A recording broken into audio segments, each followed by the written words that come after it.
እሺ ሳራ አለሽ? ሰላም አለው። ሰላም ናችሁ? ያወጣሁበትን ምክንያት ከሆነ ከእስልምና እነግራችኋለሁ፣ ግን በክርስትና ላይ ገና ተማሪ ስለሆንኩ ብዙ ጥያቄ ያለኝ ታስተምሩኝ ነው ፈልገው።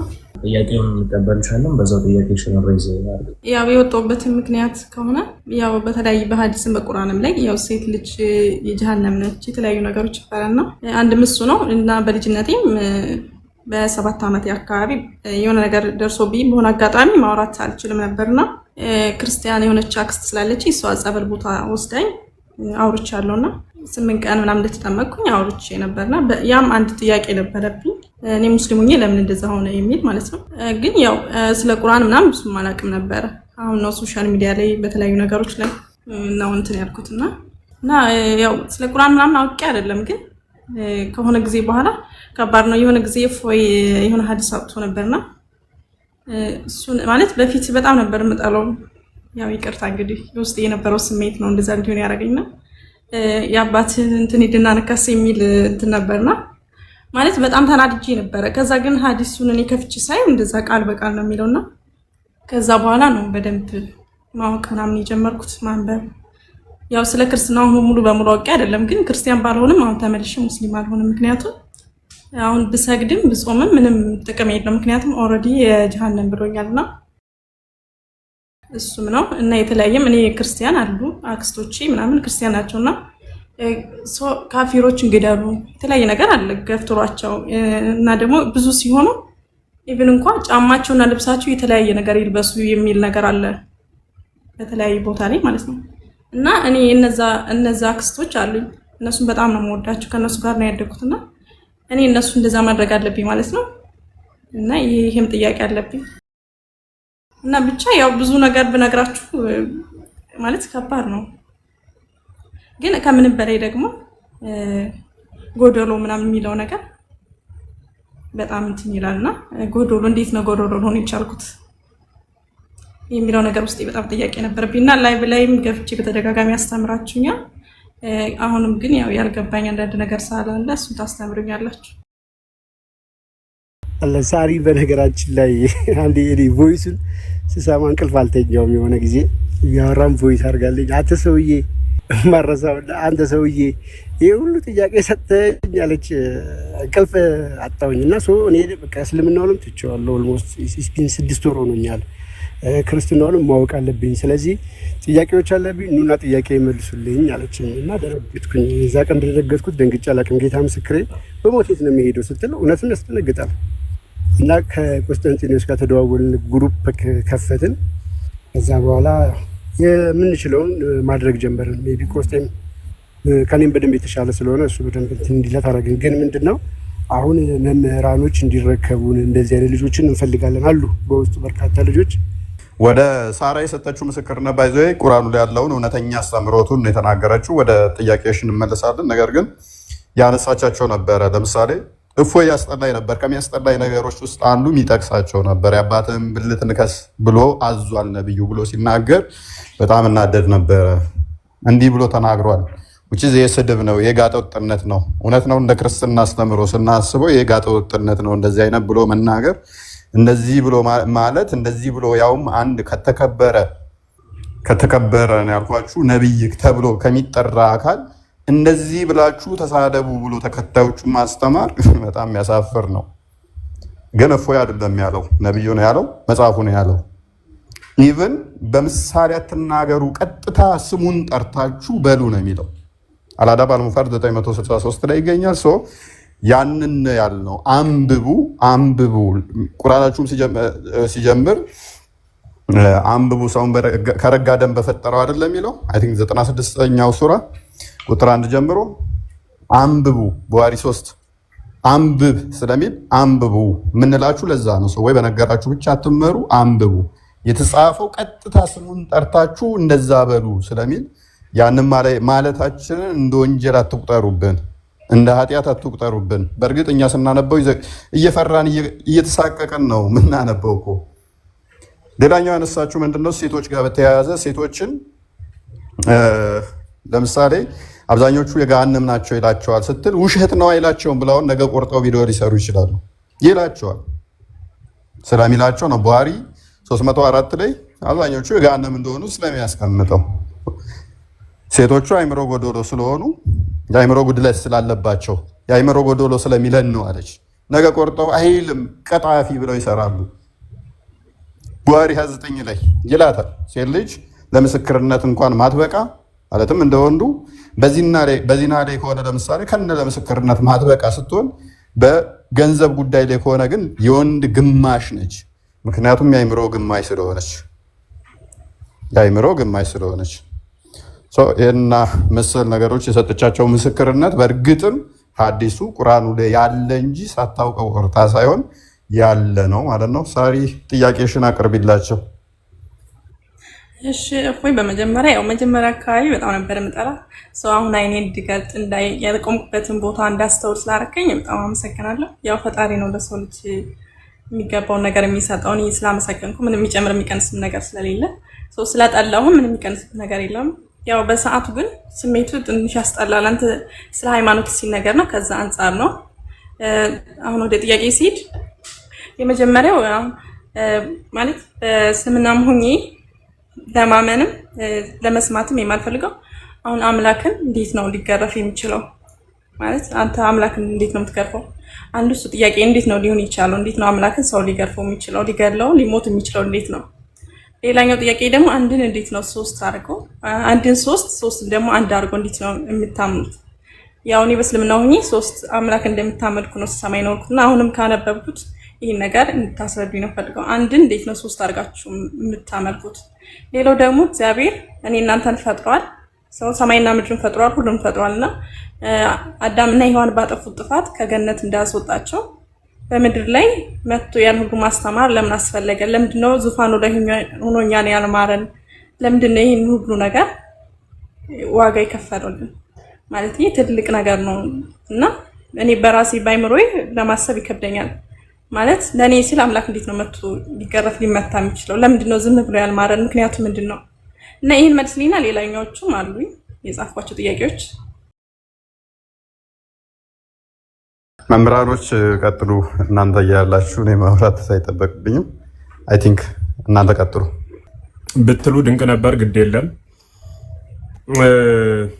እህታችን በጣም ድንቅ ጥያቄ ነው ያነሳሽ። ቢቻል ማስታወሻ ይዘሽ ደግሞ በደንብ መልሱን መስማት ተገቢ ነው። ቀዳሚው ጥያቄሽ ምንድነው የነበረ? አምላካችን ነገረ ስጋዌና ምስጢረ ሥላሴ ይባላል ሁለቱ አሁን ያነሳሽው ሐሳብ። በነገረ ስጋዌ አካላዊ ቃል ወልደ እግዚአብሔር ኢየሱስ ክርስቶስ ስግው ሆኖ በእመቤታችን ተወልዶ የደረሰበትን ስቃይ፣ በደል፣ ግርፋት፣ ሞትና ትንሣኤ ለምን አደረገው? ባሪያም ተቀምጦ በዚያው በሚኖርበት በዘላለማዊ ህልውናው በዙፋኑ ተቀምጦ የሳተውን አዳም ወደ ቀደመ ክብሩ መመለስ ሲችል ከሰማየ ሰማያት መውረድ፣ ከድንግል መወለድ፣ በአይሁድ አደባባይ መቆም፣ ፍርድ መቀበል፣ በቀራንዮ አደባባይ መሰቀል፣ ወደ መቃብር መውረድ ለምን አስፈለገ የሚል ነው። ይህ ነገረ ስጋዌ ወይም ምስጢረ ስጋዌ ተብሎ ይነገራል። ስጋዌ ማለት ሰው የመሆን ምስጢር፣ የአምላክ ሰው መሆን እርሱ ስጋዌ ይባላል። ይህን ያነሳሽው። ሁለተኛው ጥያቄሽ ምስጢረ ሥላሴ ነው። አንድ ጊዜ ሶስት ሌላ ጊዜ ደግሞ አንድ ትላላችሁ፣ እንዴት ይሆናል ነው። ለነገር ትክክል ነሽ። ሶስት የሆነ ነገር አንድ አይሆንም፣ አንድ የሆነ ነገር ሶስት አይሆንም። እኛ ግን እያልን ያለነው ለአምላክ ነው። ለአምላክ ደግሞ ይህ እንዴት ይሆናል ብለን ምን ሞግተው አይደለም። ራሱን የገለጸበት ምስጢር እኔ እንዲህ ነኝ ብሎ ነው የነገረን። አንዱ እሱ ነው።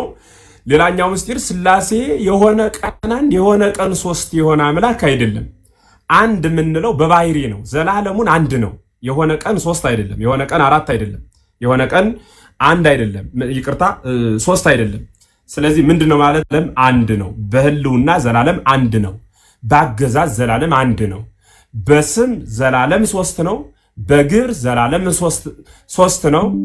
ሌላም በመሳሰሉት ሶስት ብለን ምንናገርበት አለ። አንድ ብለን ምንናገርበት አለ። አንድነቱ ወደ ሶስትነት አይፈልስም፣ ወይም ደግሞ አንድነቱ በሶስትነት አይሰነጠቅም። ሶስትነቱ ደግሞ በአንድነት አይጠቀለልም። ዘላለም የሚኖር አንድነት፣ ዘላለም የማይጠፋ ሶስትነት ማለት ነው። ይህ ነው ምስጢረ ሥላሴ የሚባለው። ምክንያቱም እግዚአብሔር ራሱን የገለጸበት ነው። ለምሳሌ አብ የራሱ የሆነ እንላለን። እንዲህ ያለ ማለት ግን አብ የራሱ የሆነ ፍጹም ገጽ፣ ፍጹም መልክ፣ ፍጹም አካል አለው አለ ማለት ግን አብ የራሱ ልብ፣ የራሱ ቃል፣ የራሱ እስትንፋስ አለው እያልን አይደለም። ቃሉ ወልድ ነው፣ እስትንፋሱ መንፈስ ቅዱስ ነው። አብ በራሱ ልብነት፣ በወልድ ቃልነት፣ በመንፈስ ቅዱስ እስትንፋስነት ሕያው ሆኖ የሚኖር ነው። ወልድም በራሱ ቃልነት፣ በአብ ልብነት፣ በመንፈስ ቅዱስ ሕይወት ወይም እስትንፋስነት ሕያው ሆኖ የሚኖር ነው። መንፈስ ቅዱስም እንዲሁ በራሱ ሕያውነት፣ በአብ ልብነት፣ በወልድ ቃልነት ሕያው ሆኖ የሚኖር ነው ማለት። ይህ የረቀቀ ምስጢር ነው። እንዴት ይሆናል ካልሽኝ ይህ የሚታመን ነው። እንዴት ለምን እንዲህ ትሆናለህ ብለን ምንሞግተው ለምን እንዲሆንክ ብለን ምንከራከረው አይደለም። ለምን ከተባለ ይህ ምስጢር እግዚአብሔር ነው። ምስጢር እግዚአብሔር ደግሞ ከሰዎች ሕሊና የተለየ በራሱ የሚወሰን ስለሆነ ራሱ በገለጸልን መጠን እንዲያናምናለን። ለምን እኛ ባሰብነው ልክ ሆነ ሲባል ከተባለ የፈጠረን እርሱ እንጂ እኛ አይደለንም እያልኩ ያለሁት የፈጠርነውን ይህን ያህላል ይህን ይመስላል ብለን ልንናገርለት እንችላለን። ለምሳሌ ለምን ይህን ያህል ክብደት ሆነ፣ ለምን ይህን ያህል ኪሎ ሆነ ብለን መናገር እንችላለን። ለምን ከተባለ ያን ኃይል ያን አካል ያመጣ ነው እኛ ስለሆን ማለት ነው። እኛ ስለሆን ኔትወርክ ቀይ ያበራብኝ ነው። እንደሚሰማ ግን ምልክት ስጡኝ። ኮሜንቱም ዝግ ስለሆነ ይሰማል አይደል? ክርስቶፎር ይሰማል። በጣም ድንቅ። ስለዚህ የሆነ እኛ አይደለንም ያመጣ ነው፣ ያመጣን እርሱ ነው። እርሱ ደግሞ ሲያመጣን በባህሪ በህልውና በአገዛዝ በስልጣን በመለኮት አንድ የሆኑ ዳሩ ግን ደግሞ ሶስት አካላት ሶስት ግብር ሶስት የሆነ ደግሞ ስም ያለኝ ነኝ ብሎ ሶስት አካል ያለኝ ነኝ ብሎ ራሱን ለቅዱሳን በገለጸበት ምስጢር በዚያ የምናመልከው ነው ማለት ነው። ምስጢረ ሥላሴ የሚባለው ይሄ ነው። ይህ ማለት ግን ሶስት አማልክት አለን ማለት አይደለም። ሶስት አካላት አለን እንጂ አምላክ ግን አንድ ነው። ሶስት አካል ሆኖ እንዴት አንድ አምላክ ይሆናል ካልሽኝ፣ ሶስት አካል ሆኖ አንድ አምላክ የሆነ እርሱ ብቻ ነው። ልብ በይ፣ ሶስት አምላክ የሆነ ደግሞ አንድ አምላክ ማለት ሶስት አካል የሆነ ደግሞ አንድ አምላክ የሆነ እርሱ ብቻ ነው ማለት ነው። ማን ከተባለ እርሱ እግዚአብሔር ነው። ከምንለው ጸሎታችን አንዱ ሊቃውንቱ ሲተረጉሙ ምንድነው? በቅድስት ሥላሴ ማለት ልዩ ሶስት ማለት ነው። ልዩ ሶስት ማለት ከሌላ ሶስት ጋር የማትገጥም ማለት ነው። ሌላ ሶስት ነገር ብንቆጥር አንድ ቢነሳ ሁለት ይቀራል፣ የተለያየ ነገር ይሆናል። አንዱ ፊት የመጣ አንዱ በኋላ የተገኘ ሊሆን ይችላል። በእነርሱ ዘንድ ግን አብ አባት ስለሆነ ወልድ ልጅ ስለሆነ ከመንፈስ ቅዱስ ከአብ የማያንስ ትክክል የሆነ ብላ ቤተክርስቲያን ታስተምራለች። ምስጢረ ሥላሴ ነገ ከነገ በኋላ እየተማር ስትሄድ የሚገለጽልሽ ነው ማለት ነው። ወደ ነገረ ሥጋዌ ስመጣ ለምንድን ነው አዳም በደለ? አዳም ከበደለ በኋላ ቃል ገባለት፣ መጦ ተወለደ። መጦ ከሚወለድ ቃልም ከሚገባ ዝም ብሎ ባለበት አያድነውም ነበር ወይ ብለሽ ላነሳሽው ጥያቄ ረቂቅ ምስጢር ነው ያለው። ይህ ምስጢር ምንድን ነው? አዳም አትብላ የተባለውን ዕፀ በለስ በላ። ይህን ዕፀ በለስ ሲበላ ከመብላቱ በፊት እግዚአብሔር ትእዛዝ ሰጥቶታል ለአዳም። ኦሪት ዘፍጥረት ምዕራፍ 2 ቁጥር 17 ስታነቢ ወይ ቤሎ እግዚአብሔር ለአዳም እምኩሉ ዕፅ ዘሃሎ ውስተ ገነት ብላ ወምጽእጽ ዘታሪቡ ሰናይ ወእኩይ ትብላ ምንውስ መበለት ትበልም ወተት መውት። በአማርኛ ልተርጉመው። እግዚአብሔርም አዳምን አለው በገነት ያለውን ሁሉ ብላ፣ ይችን ዕፅ ግን እንዳትበላ፣ ብትበላ የሞት ሞት ትሞታለህ ብሎ ነገረው። ልብ በሉ አትብላ፣ ብትበላ ደግሞ የሞት ሞት ትሞታለህ አለው። ማን ነው ባዩ? እግዚአብሔር። የሚባለው አካል ማን ነው? አዳም ነው። አዳም አሁን ይችን እንጨት በላ። እግዚአብሔር መሐሪ ነው። ልብ በሉ፣ እግዚአብሔር መሐሪ ነው። እንዳይምረው የሞት ሞት ትሞታለህ ብሎታል። እንዳይገለው መሐሪነቱ ሊቀር ነው። ልብ በሉ፣ እንዳይምረው ፍርዱ ሊታጠፍ ነው። ደግሞ እንዳይተወው ደግሞ የሞት ሞት ትሞታለህ ብሎታል።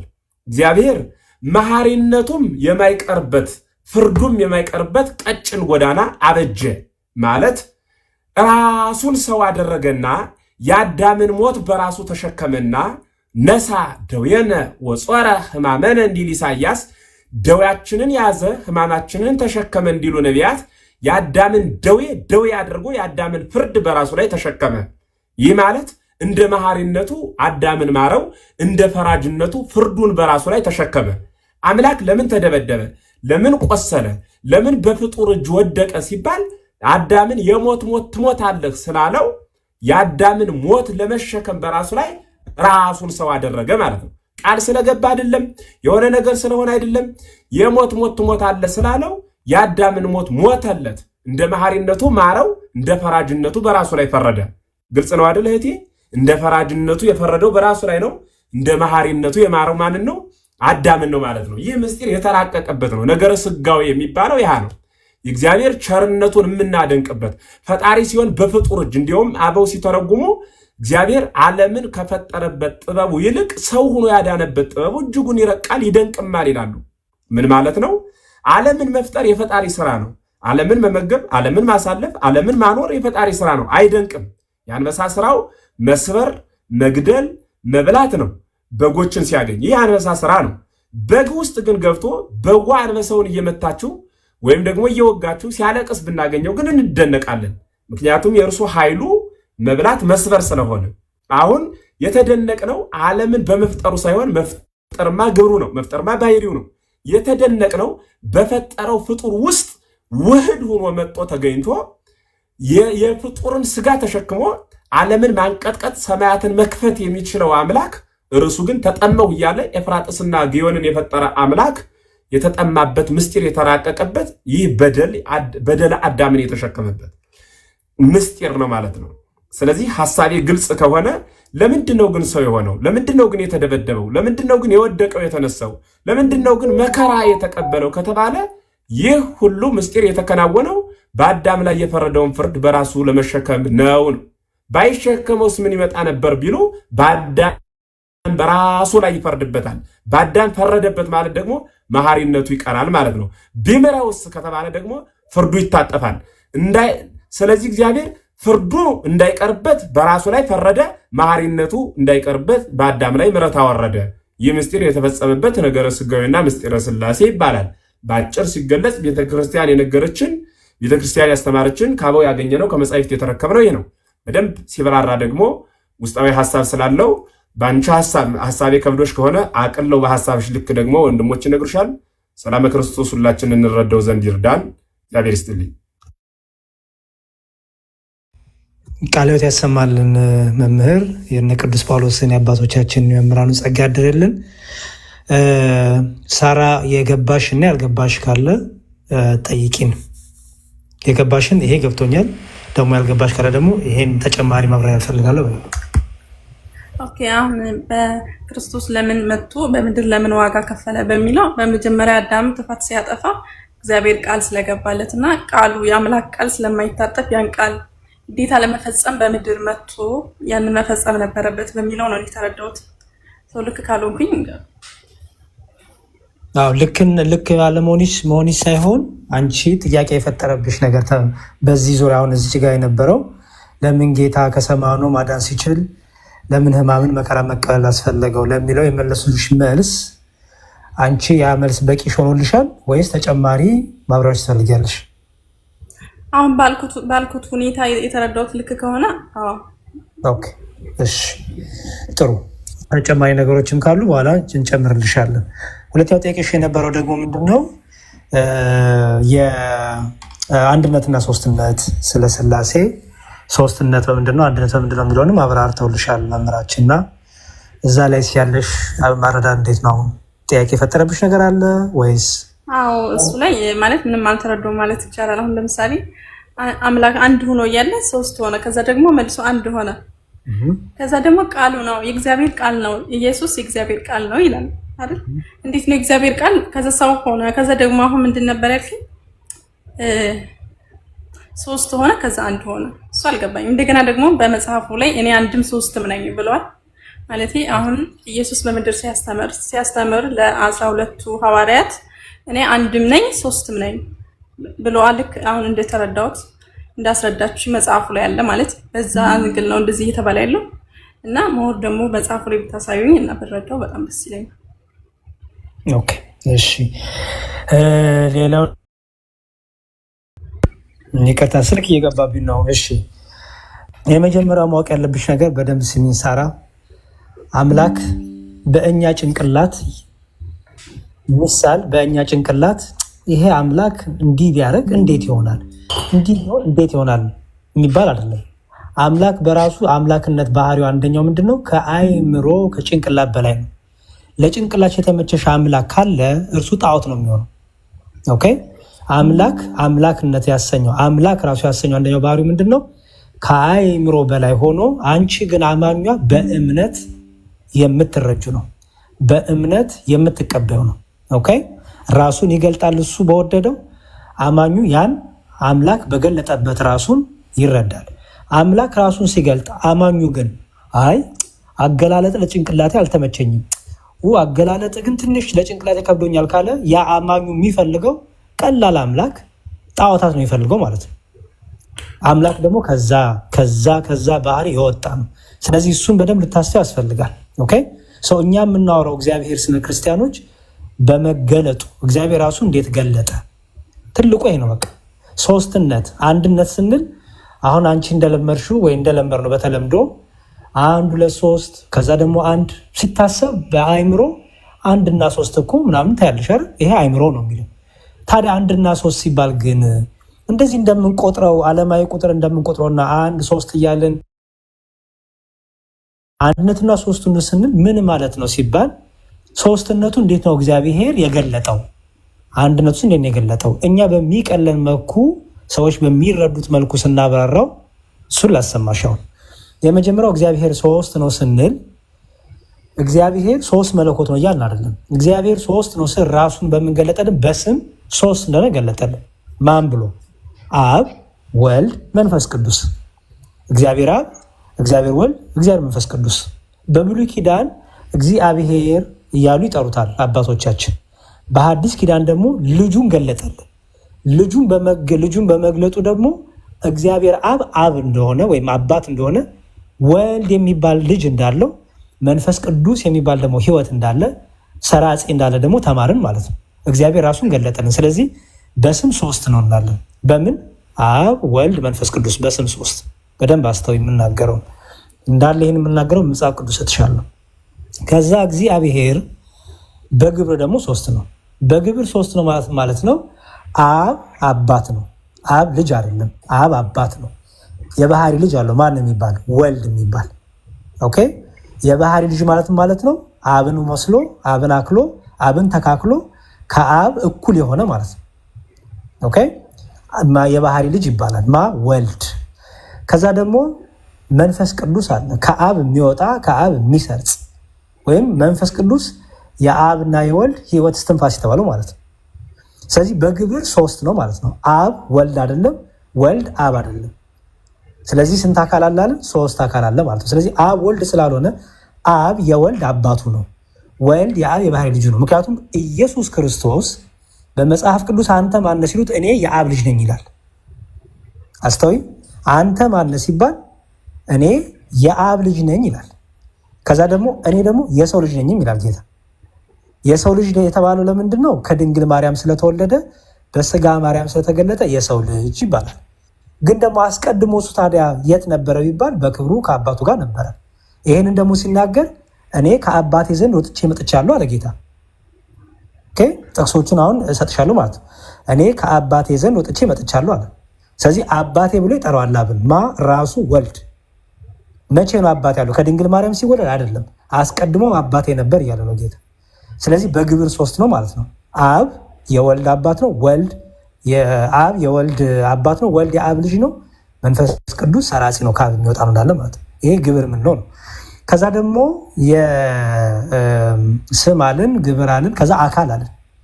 የአካል ሶስትነት ማለት አብ አካላዊ ነው። አብ አካላዊነት ማለት እኔነት አለው ማለት ነው። እኔ ባይ ነው ማለት ነው። ኦኬ ፐርሰን ነው ማለት ነው። ወልድም አካላዊ ነው፣ እኔ ባይ ነው። መንፈስ ቅዱስም እኔ ባይ ነው። ኦኬ ስለዚህ ሶስት አካል አለ ማለት ነው። ሶስት ስም፣ ሶስት ግብር፣ ሶስት አካል። እስካሁን ድረስ አስተዊ ሶስት መለኮት፣ ሶስት አምላክ አላልኩም። እሺ እስካሁን እያወራ ያሉት ምንድን ነው? ግብር አባት፣ ልጅ፣ መንፈስ ቅዱስ ሰራጺ፣ ስም አብ፣ ወልድ፣ መንፈስ ቅዱስ። ከዛ ደግሞ ምን አልኩሽ? ስም አካል እና ግብር። አካል ደግሞ አብ ፍጹም አካል ፍጹም ገጽ፣ ወልድ ፍጹም አካል ፍጹም ገጽ፣ መንፈስ ቅዱስ ፍጹም አካል ፍጹም ገጽ፣ እኔነት ማለት ነው አለ። ወደ መለኮት ስትመጪ ግን ወደ አምላክነት፣ ወደ መለኮትነት፣ ወደ ፈጣሪነት፣ ወደ ገዢነት፣ ይህን ዓለም ወደ መፍጠር፣ ይህን ዓለም ወደ ማሳለፍ፣ ወደ ፍቃድ፣ ወደ እውቀት ስትመጪ ግን አንድ ነው እንላለን። የተለያየ እውቀት የለም፣ የተለያየ ፈቃድ የለም፣ የተለያየ መለኮት የለም፣ የተለያየ አምላክ የለም። አንድ አምላክ፣ አንድ መለኮት፣ አንዲት ስልጣን፣ አንዲት አገዛዝ፣ በሶስቱ ስም አንድ መለኮት፣ በሶስት ግብ አንድ እግዚአብሔር፣ በሶስት አካል አንድ መለኮት እንላለን ማለት ነው። ይህን ሁሉ በመጽሐፍ ቅዱስ አሳየኝ ካልሽኝ አሳይሽ። ትልቁ ያሉን ጥቅስ እያሽ ነው አይደለ? አልነገርከኝም እስካሁን ጥቅስ። አይ ኖ እኮ ልትይዥ ነው ወይ ማለት ነው። ምክንያቱም ቅድም ቃል በቃል መመር ያሉትን ነገሮች ስደግሚ ስላልሰማው በደንብ ተከታተይም ብዬ ነው። እሺ ኦኬ፣ ልጀምር። አሁን እንግዲህ ከዘፍጥረት ልጀምርልሽ። ለምን እስልምናን ተወኩት የሚለውን አንዴ ርዕሱን ወደ ጎን አድርግልኝ። ዲቫ ርዕሱን ጠጋ አድርግላቸው ዲያቆን። ካልተመቾት ዲያቆን እኔ እያወጣሁለት እርሱ መናገር ይችላል። እሺ እሱም ጥሩ ሀሳብ። እንዲሁም ስልኬን ወደ ደረታች ከማድረግ እሺ፣ ኮንሰንትሬት ትልቁ ላይ ሆነ አንዴ ትልቁ ላይ አርጎኛ ጀማ በእጄ ይዤ ስለሆነ ጥሩ፣ እንዲሁም ጥሩ ሀሳብ። እሺ የመጀመሪያው ዘፍጥረትን ነው ማሳየሽ። ኦኬ አሁን በደንብ አስተውይ። እግዚአብሔር ጥበብ ማስተዋል እኔም ላንቺም ይግለጥልን። ምንድነው የሚለው? ኮመንት ላይ ሀሳብሽ እንዳይበተን ቃሉ ላይ ብቻ ሁኚ። እሺ በመጀመሪያ እግዚአብሔር ሰማይና ምድርን ፈጠረ ይላል። በመጀመሪያ ማን ሰማይና ምድርን ፈጠረ? እግዚአብሔር። ምድርን ባዶ ነበረች፣ አንዳችም አልነበረባትም፣ ጨለማን በጥቁ ላይ ነበር፣ የእግዚአብሔር መንፈስ በውሃ ላይ ሰፎ ነበር ይላል። ምን አገኘን? እግዚአብሔር ሰማይና ምድርን ፈጠረ። ቀጥሎ ደግሞ የእግዚአብሔር መንፈስ ደግሞ ይላል። ያሹ እዚህ ጋር የእግዚአብሔር መንፈስ አለ፣ ደግሞ እግዚአብሔር ይላል፣ የእግዚአብሔር መንፈስ ይላል ደግሞ። ኦኬ ቅድም ቤሽ ነበረ መንፈስ ቅዱስ ቤሽ አልነበረ? እግዚአብሔር መንፈስ ቅዱስ፣ የእግዚአብሔር መንፈስ በውሃ ላይ ሰፎ ነበር ይላል። ኦኬ ከዛ ደግሞ እግዚአብሔርም ደግሞ ይላል ብርሃን ይሁን አለ፣ ብርሃንም ሆነ ይላል። እሺ አሁን ይሄ ሁሉ ገና ፍጥረት እየተፈጠረ ነው። ፈጣሪ እግዚአብሔር ፍጥረትን እየፈጠረ ነው። አሁን እዚህ ውስጥ እግዚአብሔር ይሁን ብሎ ሲፈጠር ታያለሽ፣ በቃሉ ሲፈጠር አይደል? አሁን በቃሉ ሲባል ደግሞ ምን ማለት ነው የሚለው ደግሞ በኋላ ስለመጣበት በደንብ አስምሪባት ይችላል። በቃሉ ሲፈጠር ታያለሽ። መንፈስ ቅዱስን ደግሞ በዚህ መፍጠር ውስጥ ደግሞ አለ። አይሽ አይደል? ምክንያቱም የእግዚአብሔር መንፈስ ይላል። ኦኬ በደንብ አስተያየ የእግዚአብሔር መንፈስ። ኦኬ አሁን እግዚአብሔር አለ፣ የእግዚአብሔር መንፈስ አለ፣ ደግሞ የእግዚአብሔር ቃል አለ አይደል? ሁሉን ብርሃን ይሁን እያለ እየፈጠረ ያለው ማለት ያው ሁን የሚልበት ቃል አለው ማለት ነው። አይ ቃል እንደ ቃል ሲባል ምን እንደሆነ አላሳይሽ ነው ገና። ኦኬ እግዚአብሔር አለ፣ የእግዚአብሔር መንፈስ አለ፣ ከዛ ደግሞ የእግዚአብሔር ቃል አለ ማለት ነው። ኦኬ የእግዚአብሔር ቃል ንግግር አይደለም፣ ፈጣሪ ነው፣ አድራጊ ነው። ምክንያቱም በቃሉ አይደለም የሚፈጥረው። እዚህ አሁን ብርሃን ሁን ሲለው ሆነ ማለት አሁን ሆነ የሆነበት ቃሉ ማለት ነው። ቃሉ ፈጣሪ ነው። ኦኬ የእግዚአብሔር አይደለም፣ ምክንያቱም በቃሉ አይደለም የፈጠረው። ስለዚህ የእግዚአብሔር ቃል ምንድነው ማለት ነው? ፈጣሪ ነው፣ ሰሪ ነው አይደለም። በኋላ ይሄ ቃል ምን እንደሆነ ላሳይ ስለፈለኩኝ ነው። ኦኬ የእግዚአብሔር መንፈስን አገኘን፣ የእግዚአብሔር ቃልን አገኘን፣ እግዚአብሔርን አገኘን አይደል? በጣም መልካም። እሺ እዛው ዝቅ ብሎ ሚላን መሰለሽ እግዚአብሔርም አለ ይላል። እግዚአብሔር ደግሞ አለ ምን አለ? ሰውን በመልካችን እንደ ምሳሌያችን እንፍጠር አለ። አስተዊ ተናጋሪ ማለት ነው እግዚአብሔር አይደል? ግን ሲናገር ምን አለ? ሰውን በመልኬ እንደ ምሳሌ አለ። እንደ ምሳሌያችን በመልካችን እና እንደ ምሳሌያችን ከዛ ደግሞ ይላል እንፍጠር አይደል? እንፍጠር ሲል አሁን አንድ አይደለም ጎበዝ። ሰውን በመልካችን እንደ ምሳሌያችን። አሁን በእስልምና አላህ በብዙ ሲያወራ በብዛት ሲያወራ ራሱን በብዙ ሲያወራ ምን ነበር የተማርሽው? ራሱን እያላቀ እያገዘፈ አይደል? በክርስትናው እንደዛ ብሎ ነገር የለም። እግዚአብሔር ራሱን ማላቅ ማግዘፍ አይጠበቅበትም። እኛ እናገነዋለን፣ እኛ እናገዝፈዋለን እንጂ እግዚአብሔር እኛ እያለ እንደ ምድራዊ ነገስታት እኛ እያለ ራሱን ማላቅ ማግዘፍ አይጠበቅበትም። እግዚአብሔር እኛ እያለ ሲናገር ሶስትነቱ እየተናገረ ነው። መንፈስ ቅዱስን እየተናገረ ነው። አብን እየተናገረ ነው። አካላዊ ቃልን በስጋ ከመገለጡ በፊት ማለት ነው። ኋላም ከስጋ ተገለጠ በኋላ ደግሞ ወልድን እየተናገረ ነው እንጂ ይሄ ለሰክሽያ ወይ ምንድነው ራስን ለማላቅ ራስን ለማግነን አይደለም። ገባሽ? እኛ ፍጥረቱን እናገነዋለን እንጂ እግዚአብሔር ራሱን ለማግነን ከማን ጋር ይወዳደራል? እግዚአብሔር ይወዳደራል? አይ ራስን እስቲ ስታስቢ አምላክ ራሱን ለማግነን ራሱን ለማላቅ መጣጣር አለበት እንዴ? ከማን ጋር ይወዳደራል? አምላክ ከማንም ጋር ይወዳደር ማለት። ስለዚህ በእኛ እግዚአብሔር እኛ እኔ እያለ ሲያወራ አንድነቱን፣ እኛ እያለ ሲያወራ ደግሞ ሶስትነቱን። አሁን ለዚህ ነው ቅድም ብዬሻለሁ፣ የእግዚአብሔርን ነገር መገለጡን ነው የምናምነው እኛ። ገባሽ? ጭንቅላቴ የሚመቸኝን አይደለም ማምነው። ጭንቅላቴ የሚመቸኝማ ቀላል አምላክ ነው። በጭንቅላቴ የሚደርስበትማ ቀላል አምላክ ነው። ያ ደግሞ ጣዖት ነው። ለጭንቅላቴ የሚመቸኝ አምላክ ከፈለኩ። ክርስትናው የሚጠይቅሽ ከአንቺ ምንድን ነው? እግዚአብሔር እንዴት ተገለጠ? ከዛ ነው የምንጀምረው። እኔ እንዴት ይቅለለኝ ሳይሆን እግዚአብሔር ራሱ እንዴት ገለጠ ነው። ስለዚህ እግዚአብሔርም አለ ምን አለ? ሰውን እግዚአብሔርም አለ ሲል አንድነቱ ይነግርሻል አይደል? እግዚአብሔሮችም አሉ አላለም ማለት እግዚአብሔርም አለ ምንም በል አይ መልአክ አይደለም ፍጡር አይደለም እንዴ ነው። ስለዚህ ፍጡራን አይደሉም ማለት እዚህ ጋር እንፍጠር ተብለው ፍጡራን ይጠራሉ። አይ ታዲያ እንፍጠር ሲል እግዚአብሔር ምን ማለት ነው ስትይ፣ አሁን መልስ ላሰጥሽ ነው። እንፍጠር ሲል ከማንን ነው እንፍጠር እያለ ያለው ስትይ፣ መዝሙረ ዳዊት ላይ ይሄንን ግልጽ አድርጎ ያስቀምጥልሻል። መዝሙረ ዳዊት መዝሙር 33 ላይ እንዲህ ይላል።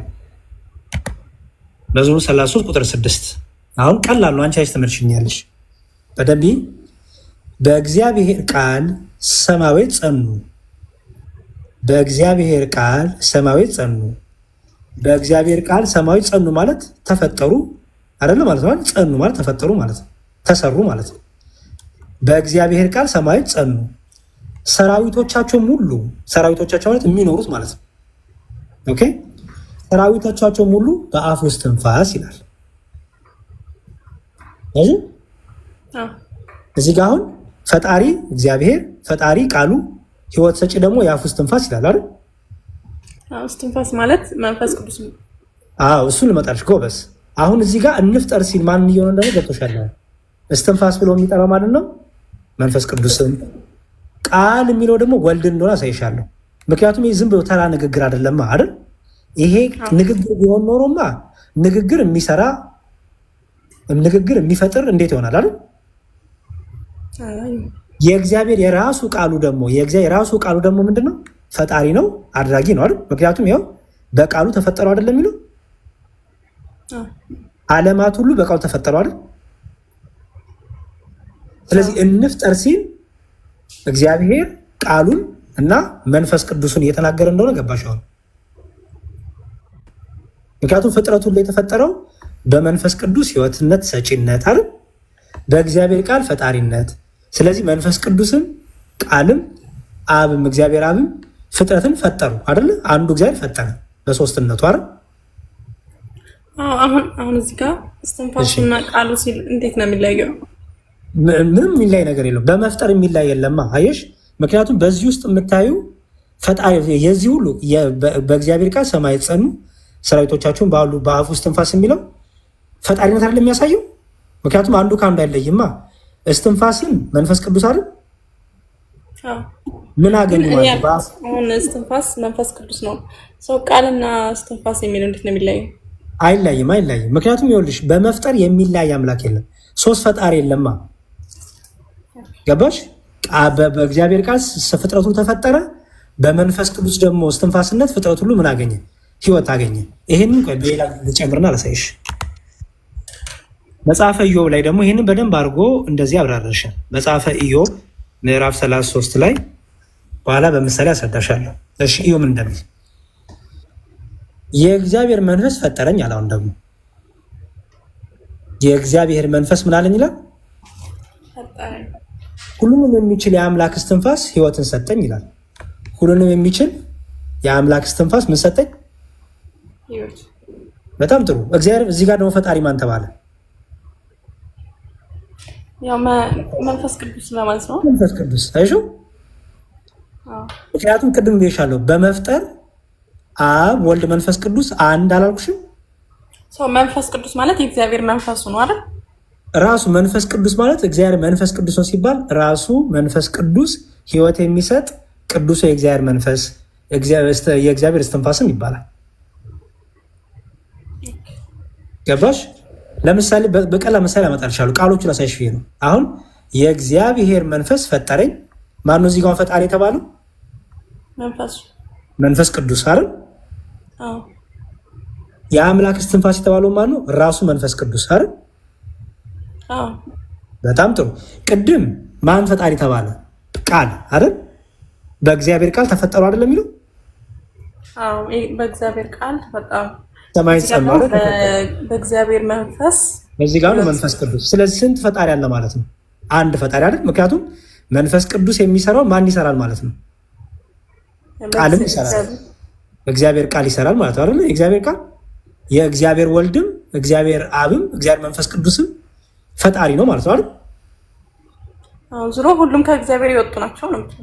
አንድ መንፈስ በቃ አንድ ይቅርታ፣ አንድ አምላክ ያለው በመፍጠር አንድ ፈጣሪ ነው ያለው። አሁን ደግሞ ጌታ ራሱ የተናገረውን ደግሞ ላሳይሽ። ኦኬ፣ ወደ አሁን ይሄ ያሳየሽ በጣም ጥቂት የሆኑ ከብሉይ ኪዳን ነው ያሳየሽ። ወደ አዲስ ኪዳን ልግባ። ብሉይ ኪዳንና አዲስ ኪዳን ለይተሻል አይደል? ለይተሻል አይደል? እሺ፣ ብሉይ ኪዳንና አዲስ ኪዳን ምንድን ነው ልዩነቱ? አዲስ ኪዳን ማለት ኢየሱስ ክርስቶስ ከመጣ በኋላ የጻፉት አይደል? በብሉይ ኪዳን ደግሞ ማለት ነቢያቶች እንደ ትንቢት ምናምን የተናገሩት። ጥሩ፣ እንደሱም ነው። ግን በነቢያቱ የብሉይ ኪዳን ማለት ሕገ ኦሪት የነበረበት እግዚአብሔር በነቢያቱ ሲናገርበት የነበረው ነው። ኦኬ። ሐዲስ ኪዳን ግን ራሱ እግዚአብሔር በልጁ የተናገረበት ነው። ኦኬ። ይሄንን ደግሞ አዲስ ኪዳን ማለት አራቱ ወንጌሎች ማለት አዲስ ኪዳን ያሰኘው የክርስቶስ መምጣት ነው። ጌታ ከመጣ በኋላ ሐዋርያቱን መርቷል። አዲስ ኪዳን ያሰኘው ጌታ በመምጣቱና አዲስ ኪዳን ስለተደረገ ነው። እሱን በሌላ ቀን ኪዳን፣ ሁለቱ ኪዳናት ብሉይ ኪዳንና አዲስ ኪዳን ሲባል ምን ማለት ነው የሚለውን ደግሞ አሳይሻለሁ። እሺ ኦኬ። እሺ አሁን ደግሞ ምን ላሳይሽ? ሁለት ክፍሎች አሳይሽ። በደንብ አስተውይ። እሺ የዮሐንስ ወንጌል ምዕራፍ 1 ላይ እንዲህ ይላል፣ በመጀመሪያ ቃል ነበር ይላል። በመጀመሪያው ቃል ነበር ሲባል ይሄ መጀመሪያ የተባለ የትኛው ነው? መጀመሪያ ማለት መጀመሪያ ነው። ቃል ማለት መጀመሪያ ነበር ነው። በመጀመሪያው ሲል ቅድም ኦሪት ዘፍጥረት ላይ በመጀመሪያ እግዚአብሔር ሰማይና ምድርን ፈጠረ ሲል ምን ማለት ይመስልሻል? አሁን እዛ እግዚአብሔር የፈጠረበት ቃሉ ማለት ነው። ኖ እሱን አለ የጠየኩሽ ሳርዬ። በመጀመሪያ የምትሆነ ገና እዚህ በመጀመሪያ ጋር ያለሁት በመጀመሪያ ማለት ትርጉሙ ነው ጥቂት። አዎ ጎበዝ፣ እሱን የጠየኩሽ። ለምሳሌ በመጀመሪያ እግዚአብሔርን ሰማይና ምድርን ፈጠረ ስል ምን ያልኩኝ ነው? በመጀመሪያ ማለት ምንም ሳይኖር በፊት ማለት ነው። በጣም ፍጥረት ከመፈጠሩ በፊት ማለት ነው አይደል? ፍጥረት ከመፈጠሩ በፊት ካልኩኝ ፈጣሪ አለ ማለት ነው አይደል? ፍጥረት ከመፈጠሩ በፊት ካልኩኝ ፈጣሪ አለ አይደል? ምክንያቱም ፍጥረትን ያስገኘ ፈጣሪ አለ።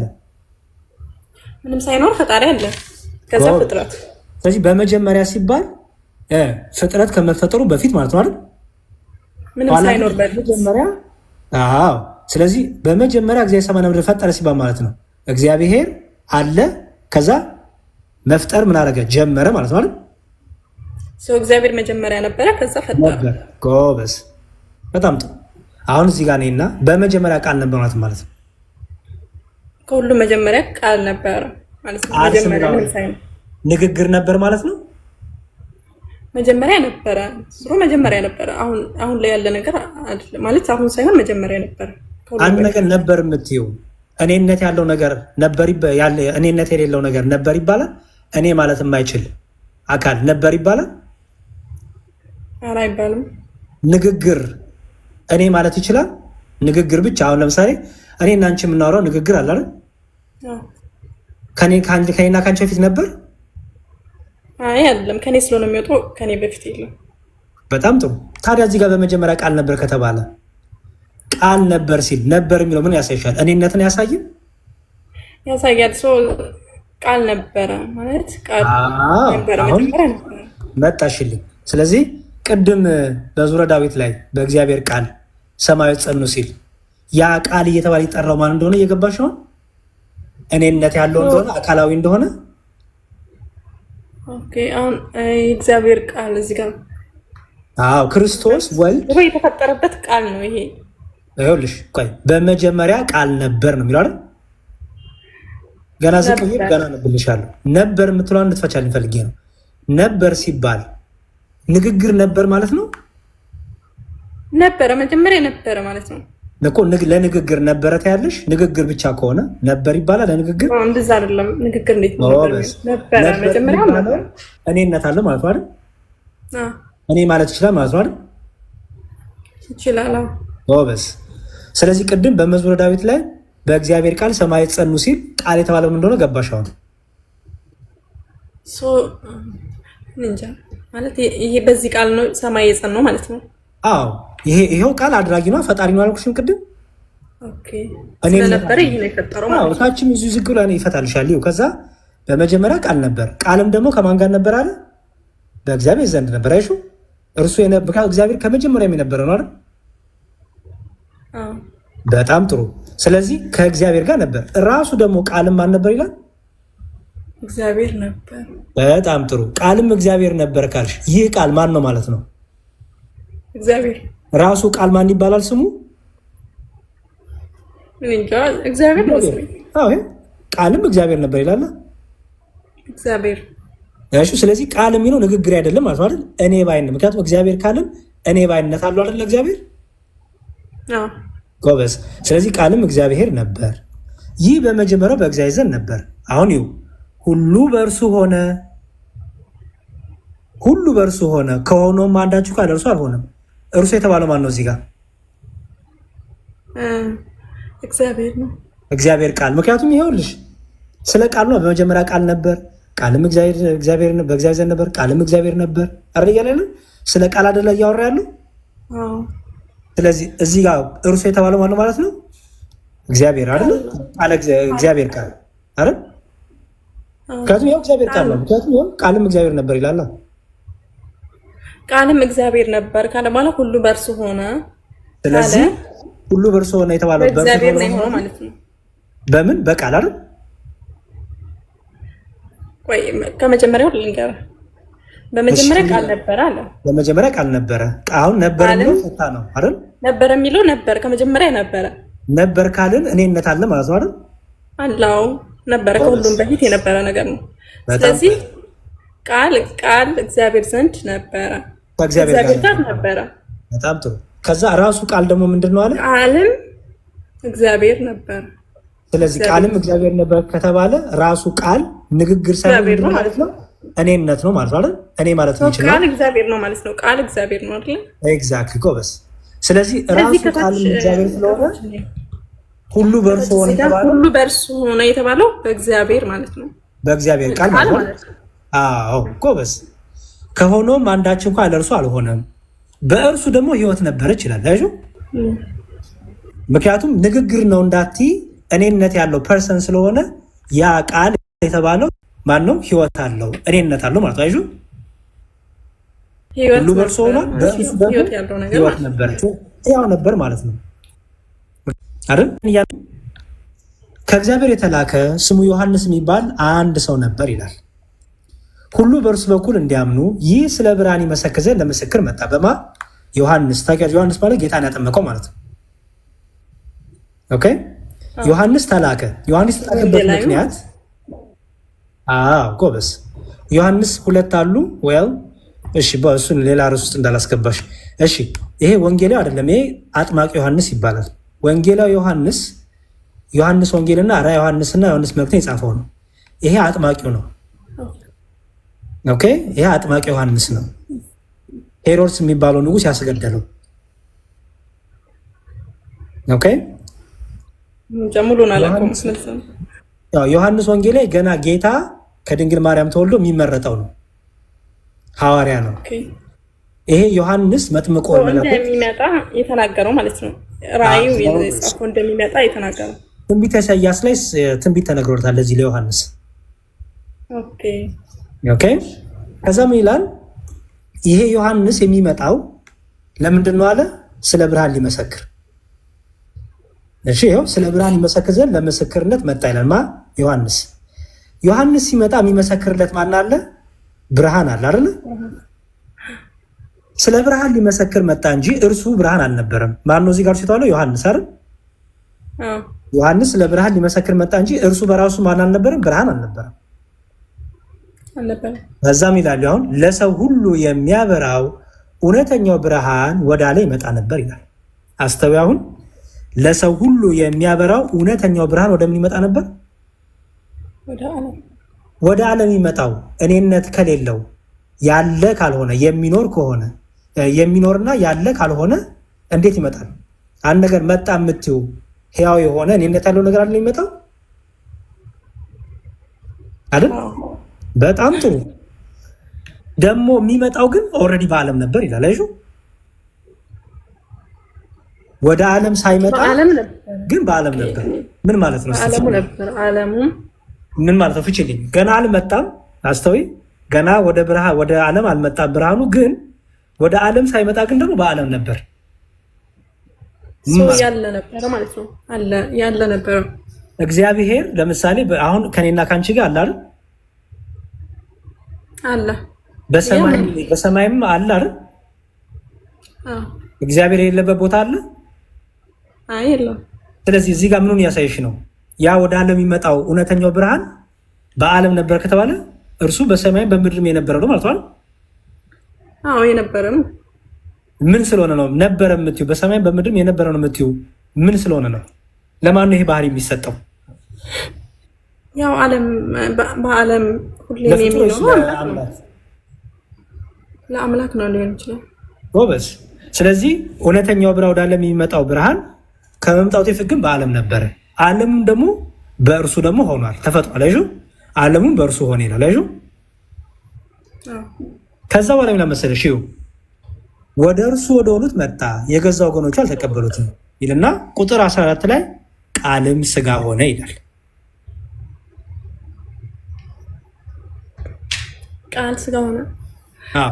ቃል ማለት መጀመሪያ ዮሐንስ 1 ላይ የተነገረው ቃል ነው። ጎበዝ።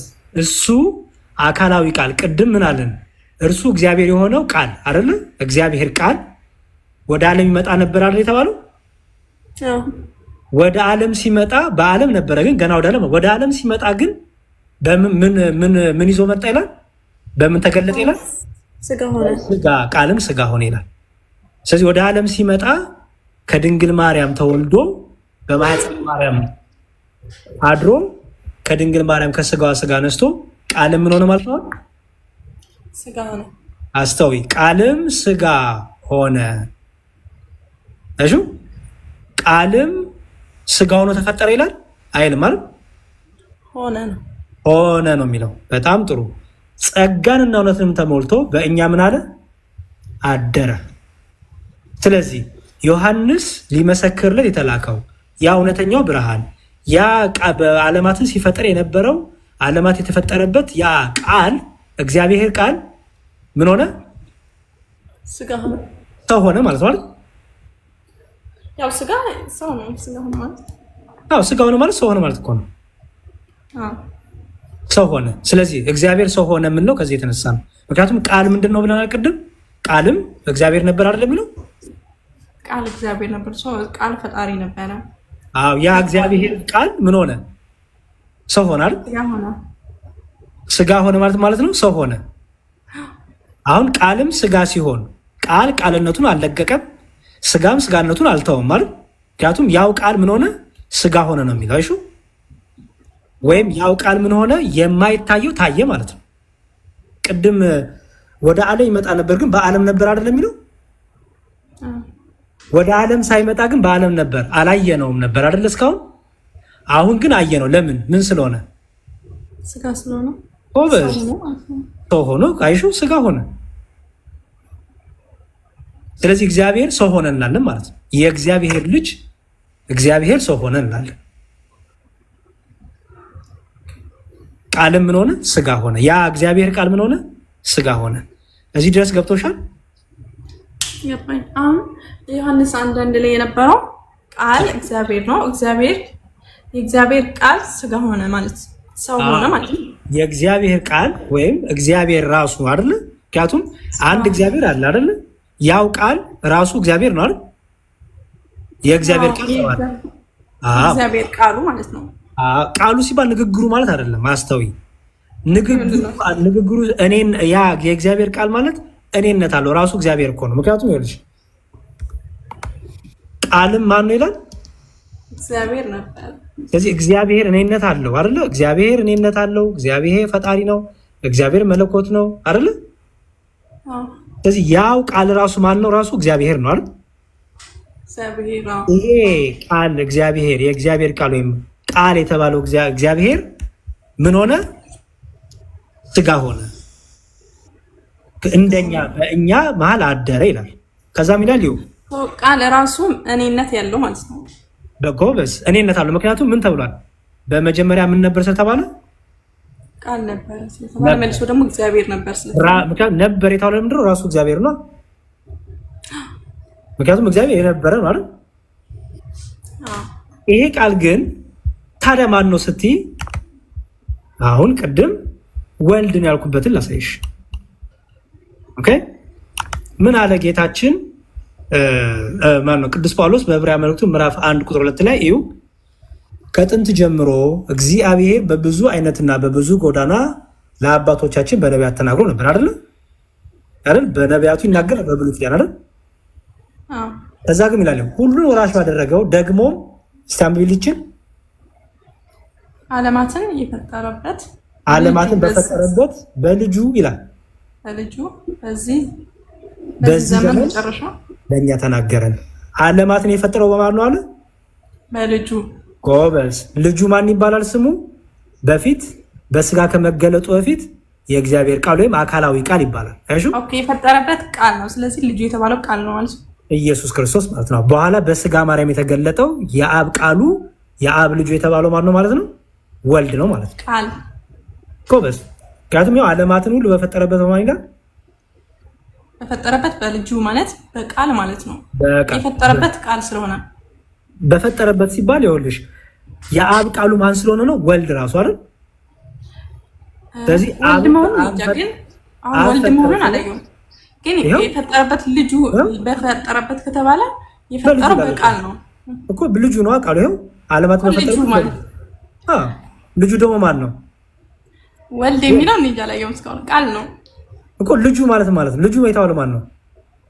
የእግዚአብሔር ልጅ የተባለው ቃል ነው እኮ። ስለዚህ መጀመሪያ የተፈጠረበት ነው። ወልድ ምን ነው እኮ ልጁ የተባለው ነው። ግዕዝ እኮ ነው ባይዘ ወልድ ማለት ይኸውልሽ አቡ ማለት አባት ማለት ነው። አብ ማለት ግዕዝ ነው። እሺ ልጅ ማለት ወልድ ማለት ነው። አዎ ልጁ የተባለው ወልድ ነው። ኦኬ ምክንያቱም ይላል መሰለሽ። እሺ ደግሞ ይጨምርልሽ ዓለማትን በፈጠረበት በልጁ የሚለውን ያሻረን። ኦኬ እንግዲህ ዮሐንስ ወንጌል ላይ ኢየሱስ ክርስቶስ እንዲህ አለ። ዮሐንስ ወንጌል ምዕራፍ 14 ቁጥር 1 ልባችሁ አይታወክ፣ በእግዚአብሔር እመኑ፣ በእኔም ደግሞ እመኑ። በአባቴ ቤት ብዙ መኖሪያ አለ። ይሄን እየተናገረ ያለው ማን ነው? ኢየሱስ ክርስቶስ አይደል? አባቴ ብሎ የሚጠራው ማንን ነው? እግዚአብሔር አብ አይደል? ቅድም አብ ወልድ መንፈስ ቅዱስ አላልኩሽም? አብ አባት ነው፣ ወልድ ልጅ ነው አላልኩሽም?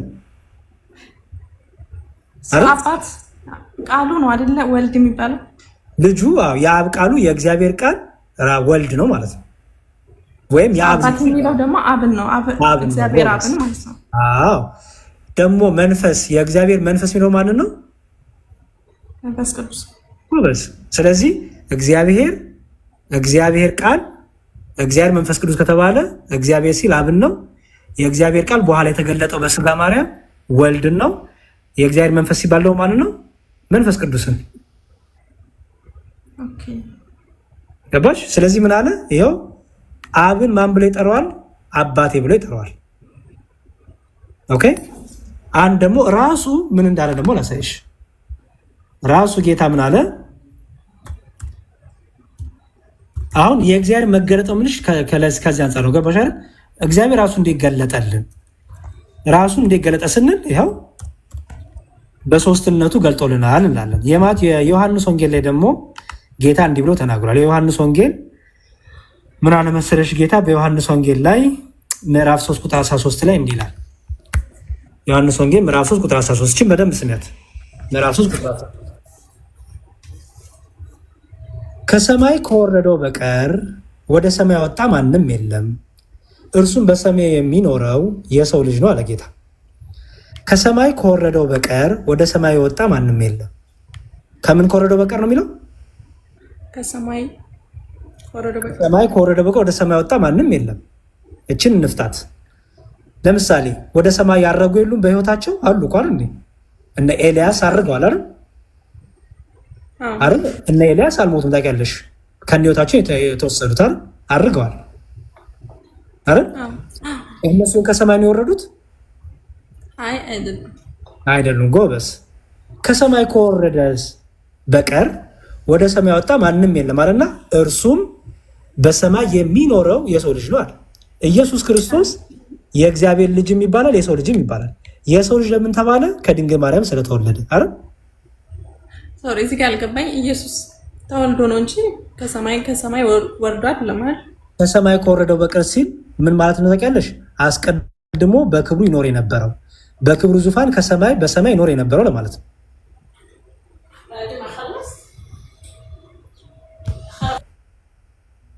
ስራ መጣባት መሰለኝ።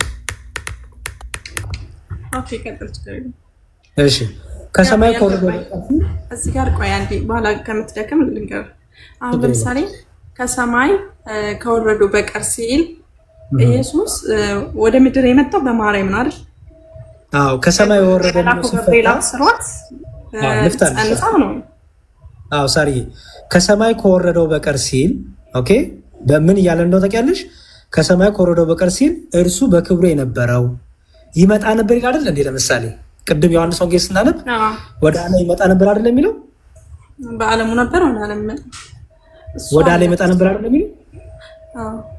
ወደ ዓለም ከመምጣቱ በስጋ ማርያም ከመገለጡ በፊት የት ነበር እርሱ? በክብሩ በሰማይ ነበር አይደል? በሰማይ ነበር አይደል? በሰማይ በምድር ይሞላ ነው አይደል? ግን በስጋ ማርያም ከመገለጡ በፊት በምድር ላይ በስጋ ማርያም ወይም ሰው ሆነ ታይቶ ነበር? አልታየም ነበር አይደል? ስለዚህ ከሰማይ ወረደ ሲል ያ እውነተኛው ብርሃን መምጣቱን ከክብሩ ዙፋን ወደኛ ዝቅ ማለቱን ወደ በትህትና ዝቅ ማለቱን ያሳያል። ገባሽ? ምክንያቱም መልሶ ምን አለ መሰለሽ፣ ይሄን እየተናገረ ያለው ጌታ በስጋ ተገልጦ በምድር ላይ እያስተማረ ነው አይደል? ከሰማይ ከወረደው በቀር ወደ ሰማይ ወጣ ማንም የለም አለና ከዛ ምን አለ? እርሱም በሰማይ የሚኖር የሰው ልጅ ነው አለ። አሁን የምኖረው የት ነው እያለ ነው? በሰማይም እየኖርክ ነው በምድርም አለው እያለ ነው። አይሹ ምክንያቱም በሰማይ የሚኖረው ነው የሚለው። በሰማይ የሚኖረው የሰው ልጅ ማለት ጌታ በሰማይም አለ።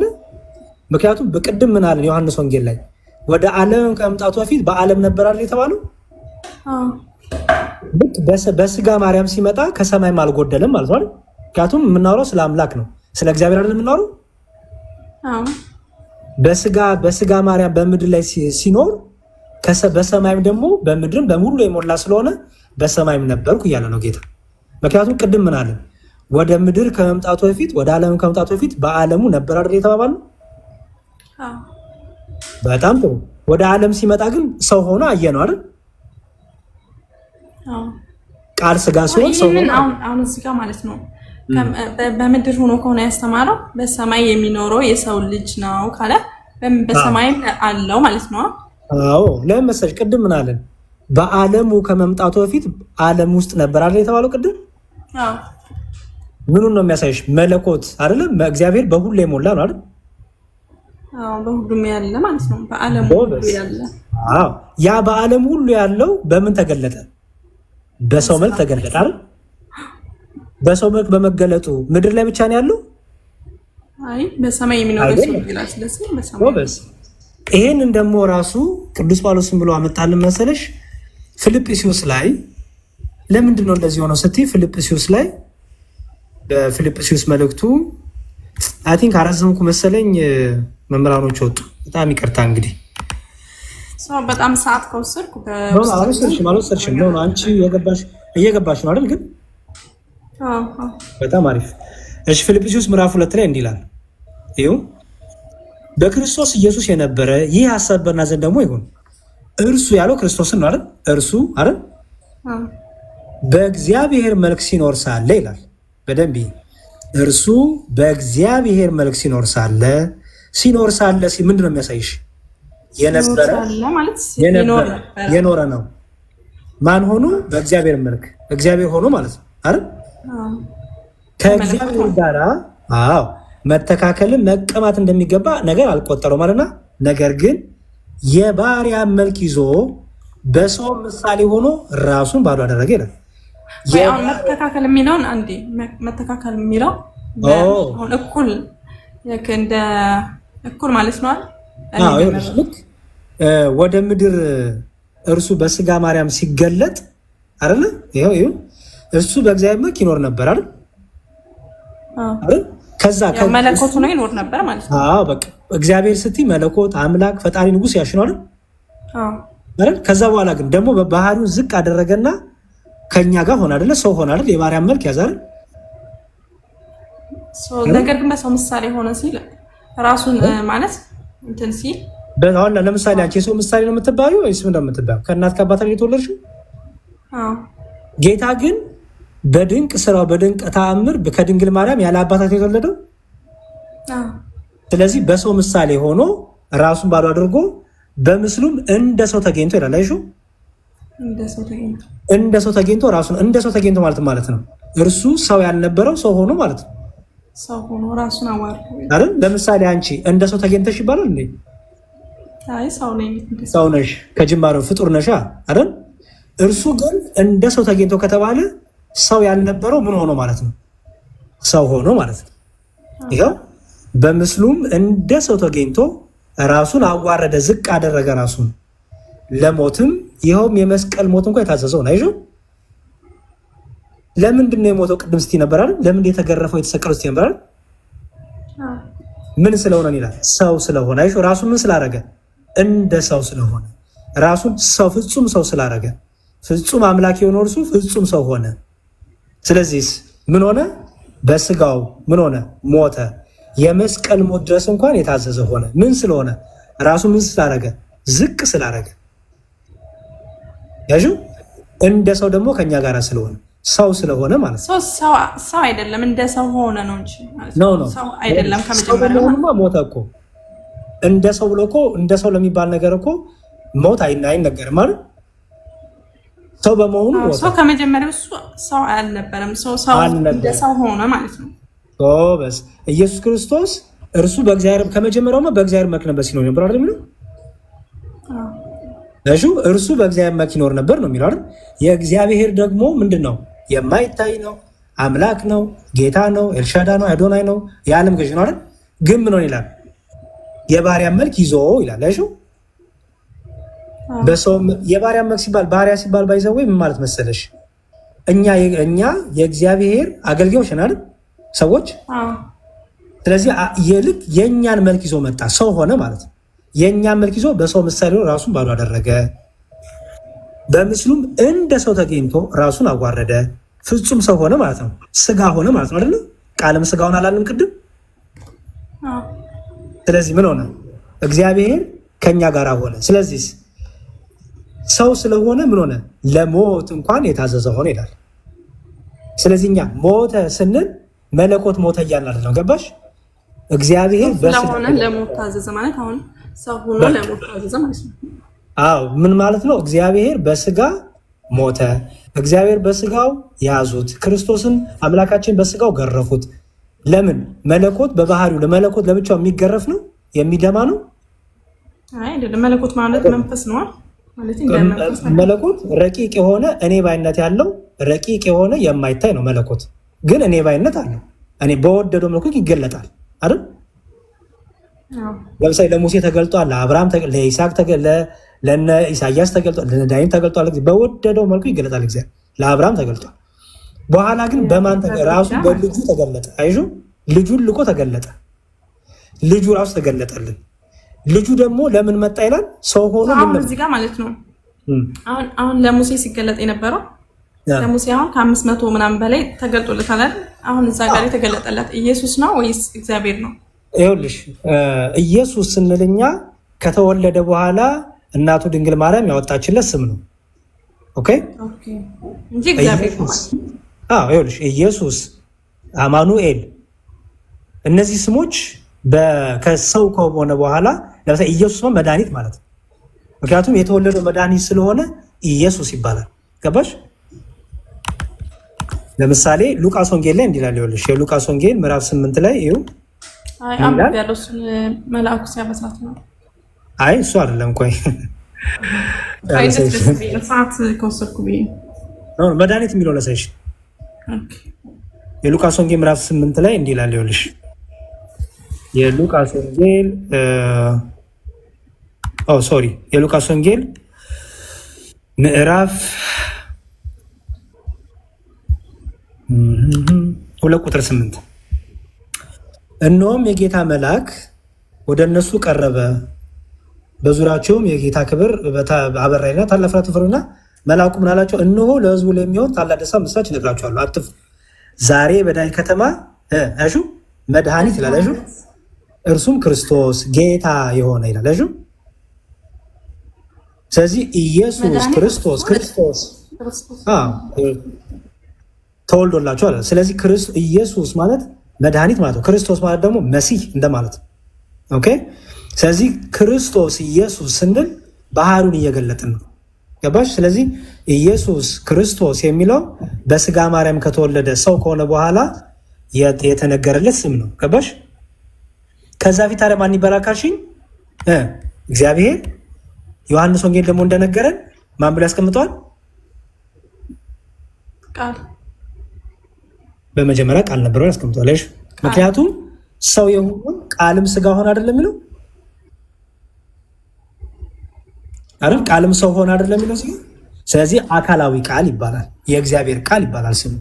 ኋላ ግን ከድንግል ማርያም ከተወለደ በኋላ ደግሞ ማን ተባለ? ኢየሱስ ክርስቶስ አማኑኤል ተባለ ማለት ነው።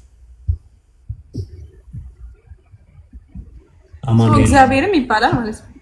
1:23 ላይ ማቴዎስ 1:23 ላይ ጎበዝ። አማኑኤልንም አስተው። አማኑኤል ማለት እግዚአብሔር ከኛ ጋር ሆነ ማለት ነው።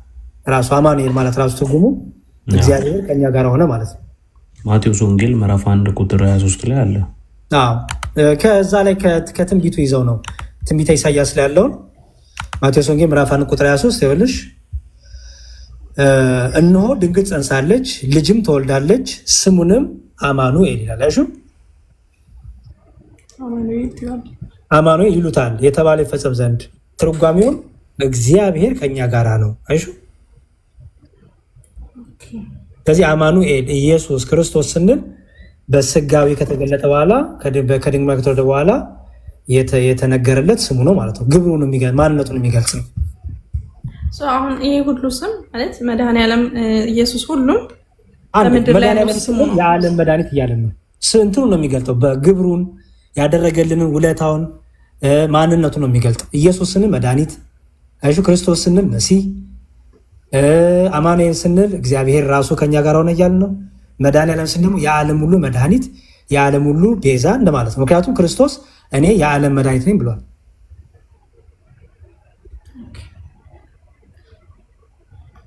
ገባሻው? ስሙ ግን ያው የእግዚአብሔር ቃል ነው። እሱ የእግዚአብሔር ቃል እግዚአብሔር መንፈስ ቅዱስ እናደለ እግዚአብሔር መንፈስ እናደለ መንፈስ ቅዱስን የእግዚአብሔር መንፈስ እናደለ አይደል? ቅድም እዮ መንፈስ ፈጠረኝ የእግዚአብሔር መንፈስ ፈጠረኝ አይደል ያለው? ስለዚህ መንፈስ ቅዱስ ራሱ የእግዚአብሔር መንፈስ ይባላል። አካላዊ ቃል ደግሞ በስጋ ከመገለጡ በፊት እግዚአብሔር ቃል ይባላል። ራሱ እግዚአብሔር ስለ መንፈስ ቅዱስም ራሱ እግዚአብሔር አይደል? ምክንያቱም ፈጣሪ አይደለም መንፈስ ቅዱስ ራሱ በቃ። ስለዚህ አሁን ለዚህ ነው ሉቃስ ወንጌል ላይ ቅድም ያልሽው በደንብ ካስተዋልሽው ገብርኤል የተናገረው ነገር ነበረ። ምን አለ መሰለሽ? ይኸው እንዴት ይሆናል ስትለው ድንግል ማርያም ምን አላት? መንፈስ ቅዱስ በአንቺ ላይ ይመጣል አላት። ይኸው አሹ መንፈስ ቅዱስ አሁን ላሳይሽ ነው። መንፈስ ቅዱስ በአንቺ ላይ ይመጣል፣ የልዑል ኃይል ይጸልልልሻል። ልዑል የተባለው አብን ነው። ከዛ ደግሞ ከአንቺ የሚሆነው ደግሞ ቅዱሱ የእግዚአብሔር ልጅ አሹ አሁን እዚህ ጋር መንፈስ ቅዱስ አለ። ከዛ ልዑል ያለው አብን ነው። ከዛ እግዚአብሔር ልጅ ያለው ደግሞ ወልድ ነው ማለት ነው። እዚህ ጋር አሁን መንፈስ ቅዱስን አየሹ። አሁን አይሹ ፈቃድ ራሱ አሁን በዚህ የክርስቶስ ሰው በመሆን ፈቃድ ውስጥ ወይም የእግዚአብሔር ልጅ ወይም አካላዊ ቃል ሰው በመሆን ፈቃድ ውስጥ የማን ፈቃድ አለበት? የመንፈስ ቅዱስም ማለት። ምክንያቱም መንፈስ ቅዱስ ወደ አንቺ ይመጣል። አይሹ ደግሞ የልዑል ኃይል ደግሞ እሺ አሁን እዚህ ጋር ከወልድ ከአብ ከዛ ከመንፈስ ቅዱስ ነው ማለት ነው። አሁን እዚህ ጋር ልዑል ያለው አብን ነው። እዚህ ጋር የምታየው ምን መሰለሽ? ፈቃድን ታያለሽ። የክርስቶስ ሰው መሆን ወይም የእግዚአብሔር ቃል ሰው መሆን የራሱ የቃልም ፈቃድ ነው፣ የእግዚአብሔር መንፈስ ቅዱስን ፈቃድ ነው፣ የእግዚአብሔር ፈቃድ ነው ማለት ነው። የተለያየ አንድ ፈቃድ አላልኩሽም ቅድም?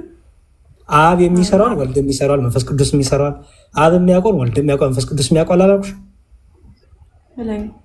በቃ ስለዚህ ያንን ነው ቅዱስ ገብርኤል እንደውም ይኸው ሶስትነትን በደንብ አሳየሽ።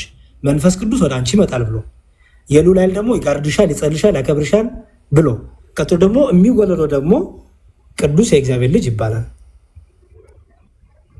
አሹ ያ የሚወለደው የእግዚአብሔር ልጅ ነው። ከድንግል ማርያም የተወለደው ማን ተባለ? የሰው ልጅ ተባለ አይደል? ስለዚህ የእግዚአብሔር ልጅ ማን ብሎ ይጠራዋል? አብን አባቴ ብሎ ይጠራዋል። የእግዚአብሔር ልጅ ስለተባለ ማለት ነው። የእግዚአብሔር እኛውን ልጆች የእግዚአብሔር ልጆች ተብለናል። እኛ በጸጋ ነው ገባሽ? በጸጋ ነው ልጆች የምንባለው አይደል? የእግዚአብሔር ልጅነቱ ግን የወልድ የባህሪው ነው። ምክንያቱም ቅድም ምን አለን? እርሱ በእግዚአብሔር መልክ ሲኖር ሳለ አይደለም የሚለው ፊልጵስዩስ። እርሱ ራሱ እግዚአብሔር ልጅ በሚለው በክርስትና አሁን የክርስቲያን ከሆንኩ የእግዚአብሔር ልጅ የምትባዩ በጸጋ ነው ማለት ነው። ጸጋ ነው፣ ስጦታ የተሰጠን ነው አይደል? ልጅነት የተሰጠን ነው። በቸርነቱ በምህረቱ ልጆች እንሆን ዘንድ አድሎናል። ልጆቹ እንሆን ዘንድ ገባሽ? ይሄ ጸጋ ነው። የወልድ ልጅነት ግን የተሰጠው አይደለም። ምክንያቱም እሱ ራሱ ምን ስለሆነ እግዚአብሔር ነው አላለም ቅድም? ስለዚህ የባህሪ ይባላል። ለወልድ ሲነገር የባህሪ ገባሽ? ምክንያቱም ጌታ ራሱ የባህሪ እንደሆነ ላሳይሽ። ቀላል ነው፣ ችግር የለው። የባህሪ እንደሆነ ላሳይሽ።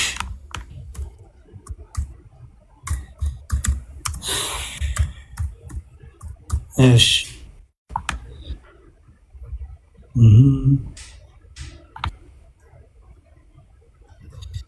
በጣም አሪፍ ኖት እያልሽ ነው ብዬ አስባለሁ አይደል? በጣም ጥሩ። እሺ በጣም አሪፍ። እሺ የዮሐንስ ወንጌል ምዕራፍ 17 ቁጥር 10 ኦኬ። የዮሐንስ ወንጌል ምዕራፍ 17 ቁጥር 10 እንዲህ ይላል። የዮሐንስ ወንጌል ምዕራፍ 17 ቁጥር 10 ምን ይላል? የእኔም የሆነ ሁሉ የአንተ ነው፣ የአንተውም ደግሞ የእኔ ነው ይላል ወልድ። እሺ እንደሚለው የእኔም የሆነ ሁሉ የአንተ ነው፣ የአንተውን ደግሞ የእኔ ነው ይላል። አሁን አንድ ፍጡር የሆነ ወይም አንድ ነቢይ የሆነ ይሄ መናገር ይችላል። ለምሳሌ ሙሴ እግዚአብሔር የእኔ የሆነ ሁሉ የአንተ ነው፣ የአንተም ደግሞ የእኔ ነው ማለት ይችላል ማለት። አሁን ያንተ የሆነ ሁሉ ሲል ስልጣኑንም መለኮቱንም ሁሉንም ማለት ስለሆነ የአብ የሆነ ሁሉ የኔ ነው እያለ ነው ወልድ። አይችልም አይደል? ስለዚህ ወልድ ምን ስለሆነ ነው የአብ የሆነ ሁሉ የኔ ነው የሚለው? ምን ስለሆነ ነው ማለት ወልድ ራሱ አይደል? ስለዚህ ምን አለ ወልድ መሰለሽ? እኔና አብ አንድ ነን አለ። ከዚህ የተነሳ ምን አለ? እኔና አብ አንድ ነን። ኦኬ፣ እኔና አብ አንድ ነን ብሎ በዮሐንስ ወንጌል ላይ በምዕራፍ 10 ቁጥር 30 ላይ ዮሐንስ ወንጌል ምዕራፍ 10 ቁጥር 30 ላይ እንዲህ አለ ጌታ። እዩ ይኸው እኔና አብ አንድ ነን። ለምሳሌ አንድ ነቢይ አብርሃምም ይሁን ተይው አብርሃምም ሐዋርያትም ቢሆኑ እነ ዮሐንስም ቢሆኑ ማንም እስቲ አንድ ቦታ ላይ እኛና እግዚአብሔር አንድ ነን ያሉበት አለ? የለም። ምክንያቱም ነቢይና ፈጣሪ አንድ ነው እንዴ? አሁን እኔና አብ ምክንያቱም አንድ ነን ካልሽ ከአብ ጋር እኩል እየሆንሽ ነው አይደል? በጣም ጥሩ። ስለዚህ እኔና አብ አንድ ነን ለአብ ሲነገር ስለ አብ ስታወሪ ምን ነው የምታወሪው? አምላክነቱን፣ ጌትነቱን፣ መለኮትነቱን፣ እግዚአብሔርነቱን አይደል የምታወሪው? ስለዚህ የኔ ሁሉ አንተ ነው አለ ቅድም እንዳሳየውሽ ዮሐንስ 17:10 ላይ። አሁን ደግሞ ዮሐንስ 10:30 ደግሞ እኔና አብ ደግሞ አንድ ነን አለ። ስለዚህ ለአብ የሆኑ የኔ ነው ካለ የአብ መለኮት የማንም ነው ማለት ነው? የወልድም። የአብ አምላክነት የማንም ነው ማለት ነው? የወልድም ነው። የአብ ህያውነት የማንም ነው ማለት ነው? የአብ ነው ማለት ነው። የመንፈስ ቅዱስም እንደዛ ነው ማለት አይደል? ምክንያቱም መንፈስ ቅዱስ ራሱ ምን ስለሆነ ፈጣሪ አይደል ያለው? ቅድም ትዝልሽ ነው ስለሆነ ራሱ መንፈስ ቅዱስ ደግሞ ፈጣሪ ነው አይደል? ቅድም አይተናል አይደል? ስለዚህ በመለኮት በስልጣን በመፍጠር በፈቃድ ሶስት ወይስ አንድ? አንድ ናቸው። የፈጠረው በቃሉ ነው፣ ያጸናው ደግሞ በስተንፋሱ ነው ይላል። አማሪ። ስለዚህ ስለ መለኮት ስናወራ በስም 3 በአካል 3 በግብር 3 ብንልም በመለኮት ግን ስንት ነው እያልን ነው? አንድ ነው። ምክንያቱም ሲፈጥሩ በአንድ ነው የፈጠሩት። አዎ የአብ ፈቃድ የወልድም የመንፈስ ቅዱስ ፈቃድ ነው። አብን ፈጣሪ ነው፣ ወልድን ፈጣሪ ነው፣ መንፈስ ቅዱስ። ምክንያቱም መፍጠር ቅድም ምን ስላለ ኦሪት ዘፍጥረት ላይ እንፍጠር አይደለም የሚለው? እንፍጠር ያው አብንም ወልድንም መንፈስ ቅዱስንም ያማከለ ስለሆነ ማለት ነው። አዎ ህይወት ሰጪ መንፈስ ቅዱስ አይሹ። ለዚህ ነው እዛው ላይ የሚገምት ኦሪት ዘፍጥረት ላይ እንዲህ የሚቃ ታገኛለሽ። ይሁን እዛው ዘፍጥረት ላይ ስለ አዳም አፈጣጠር ሲያወራ ምን ይላል? ዘፍጥረት 2 ላይ ምን ይላል? እግዚአብሔር አምላክም ሰውን ከምድር አፈር ምን አደረገ ይላል? አበጀው። ሰውን ከምድር አፈር ምን አደረገው? አበጀው። በአፍንጫውም የህይወትን እስትንፋስ እፍ አለበት፣ ሰውም ሕያው ነፍስ ያለው ይላል። አይሹ። ስለዚህ ለሰው ልጆች ሁሉ ህይወት የሰጠው ማን ማለት ነው? የእግዚአብሔር እስትንፋስ። እስትንፋሱ ማለት መንፈስ ቅዱስ ነው አይደል? እኛ እንደተናገርኩት ማለት ነው። አዎ። ስለዚህ መፍጠር የመንፈስ ቅዱስም የአብም የወልድ ነው ማለት ነው አይደል? አዎ። ገባሻውን? ስለዚህ በመፍጠር በአገዛዝ በስልጣን በመለኮት በአምላክነት ስንት? አንድ አምላክ አይደል? ሶስትነት ግን በምንድን ነው አልኩሽ? በስም አብ ወልድ መንፈስ ቅዱስ፣ በግብር አብ አባት ወልድ ልጅ መንፈስ ቅዱስ ደግሞ ሰራጺ ከአብ የሚወጣ ማለት ነው፣ ወይም እስትንፋስ ነው ማለት ነው። አሁን እዚህ ጋር አሁን ሶስቱም አንድ እንደሆኑ አይተናል። አንድ ናቸው ሲፈጥሩ ማለት ነው።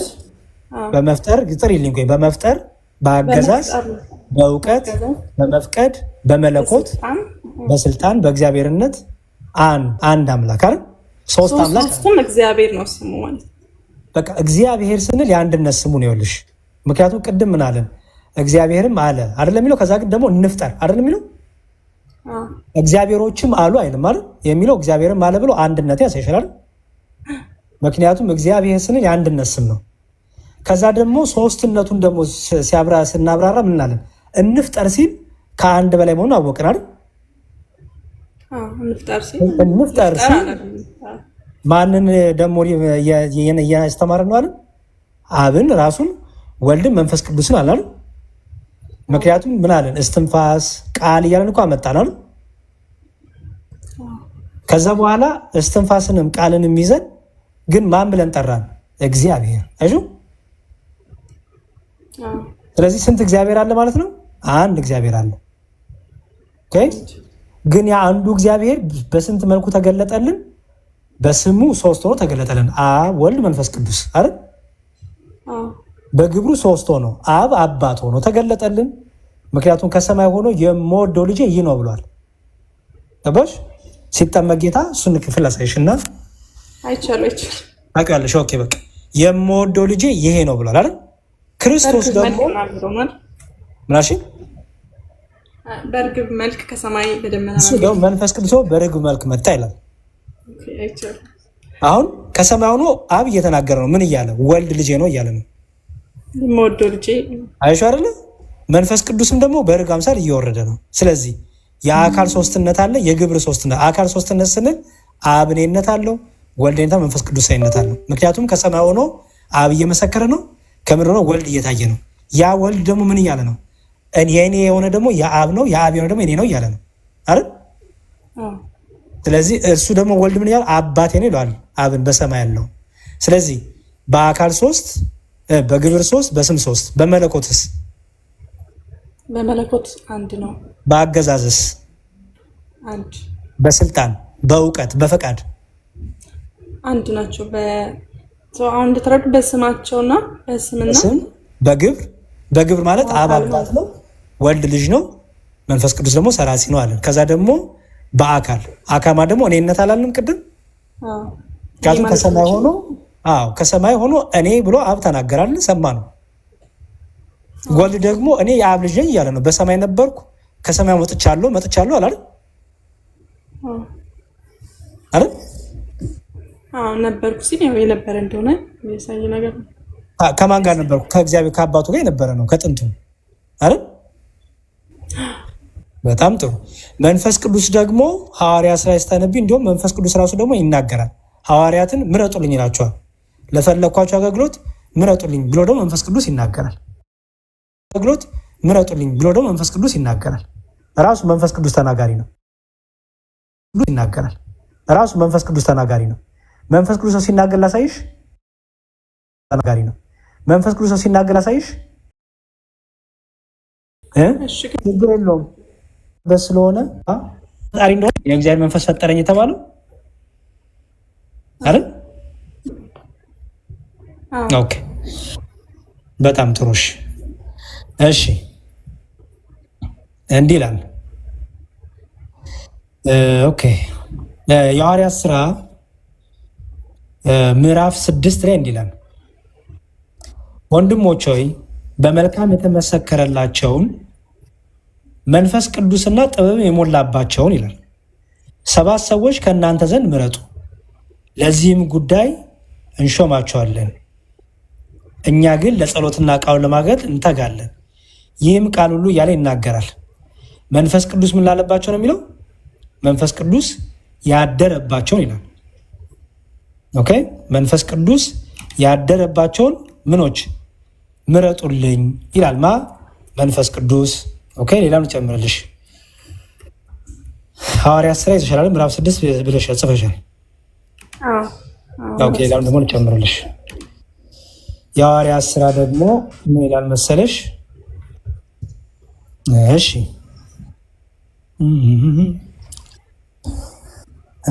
የሐዋርያት ሥራ ምዕራፍ 4 ቁጥር 25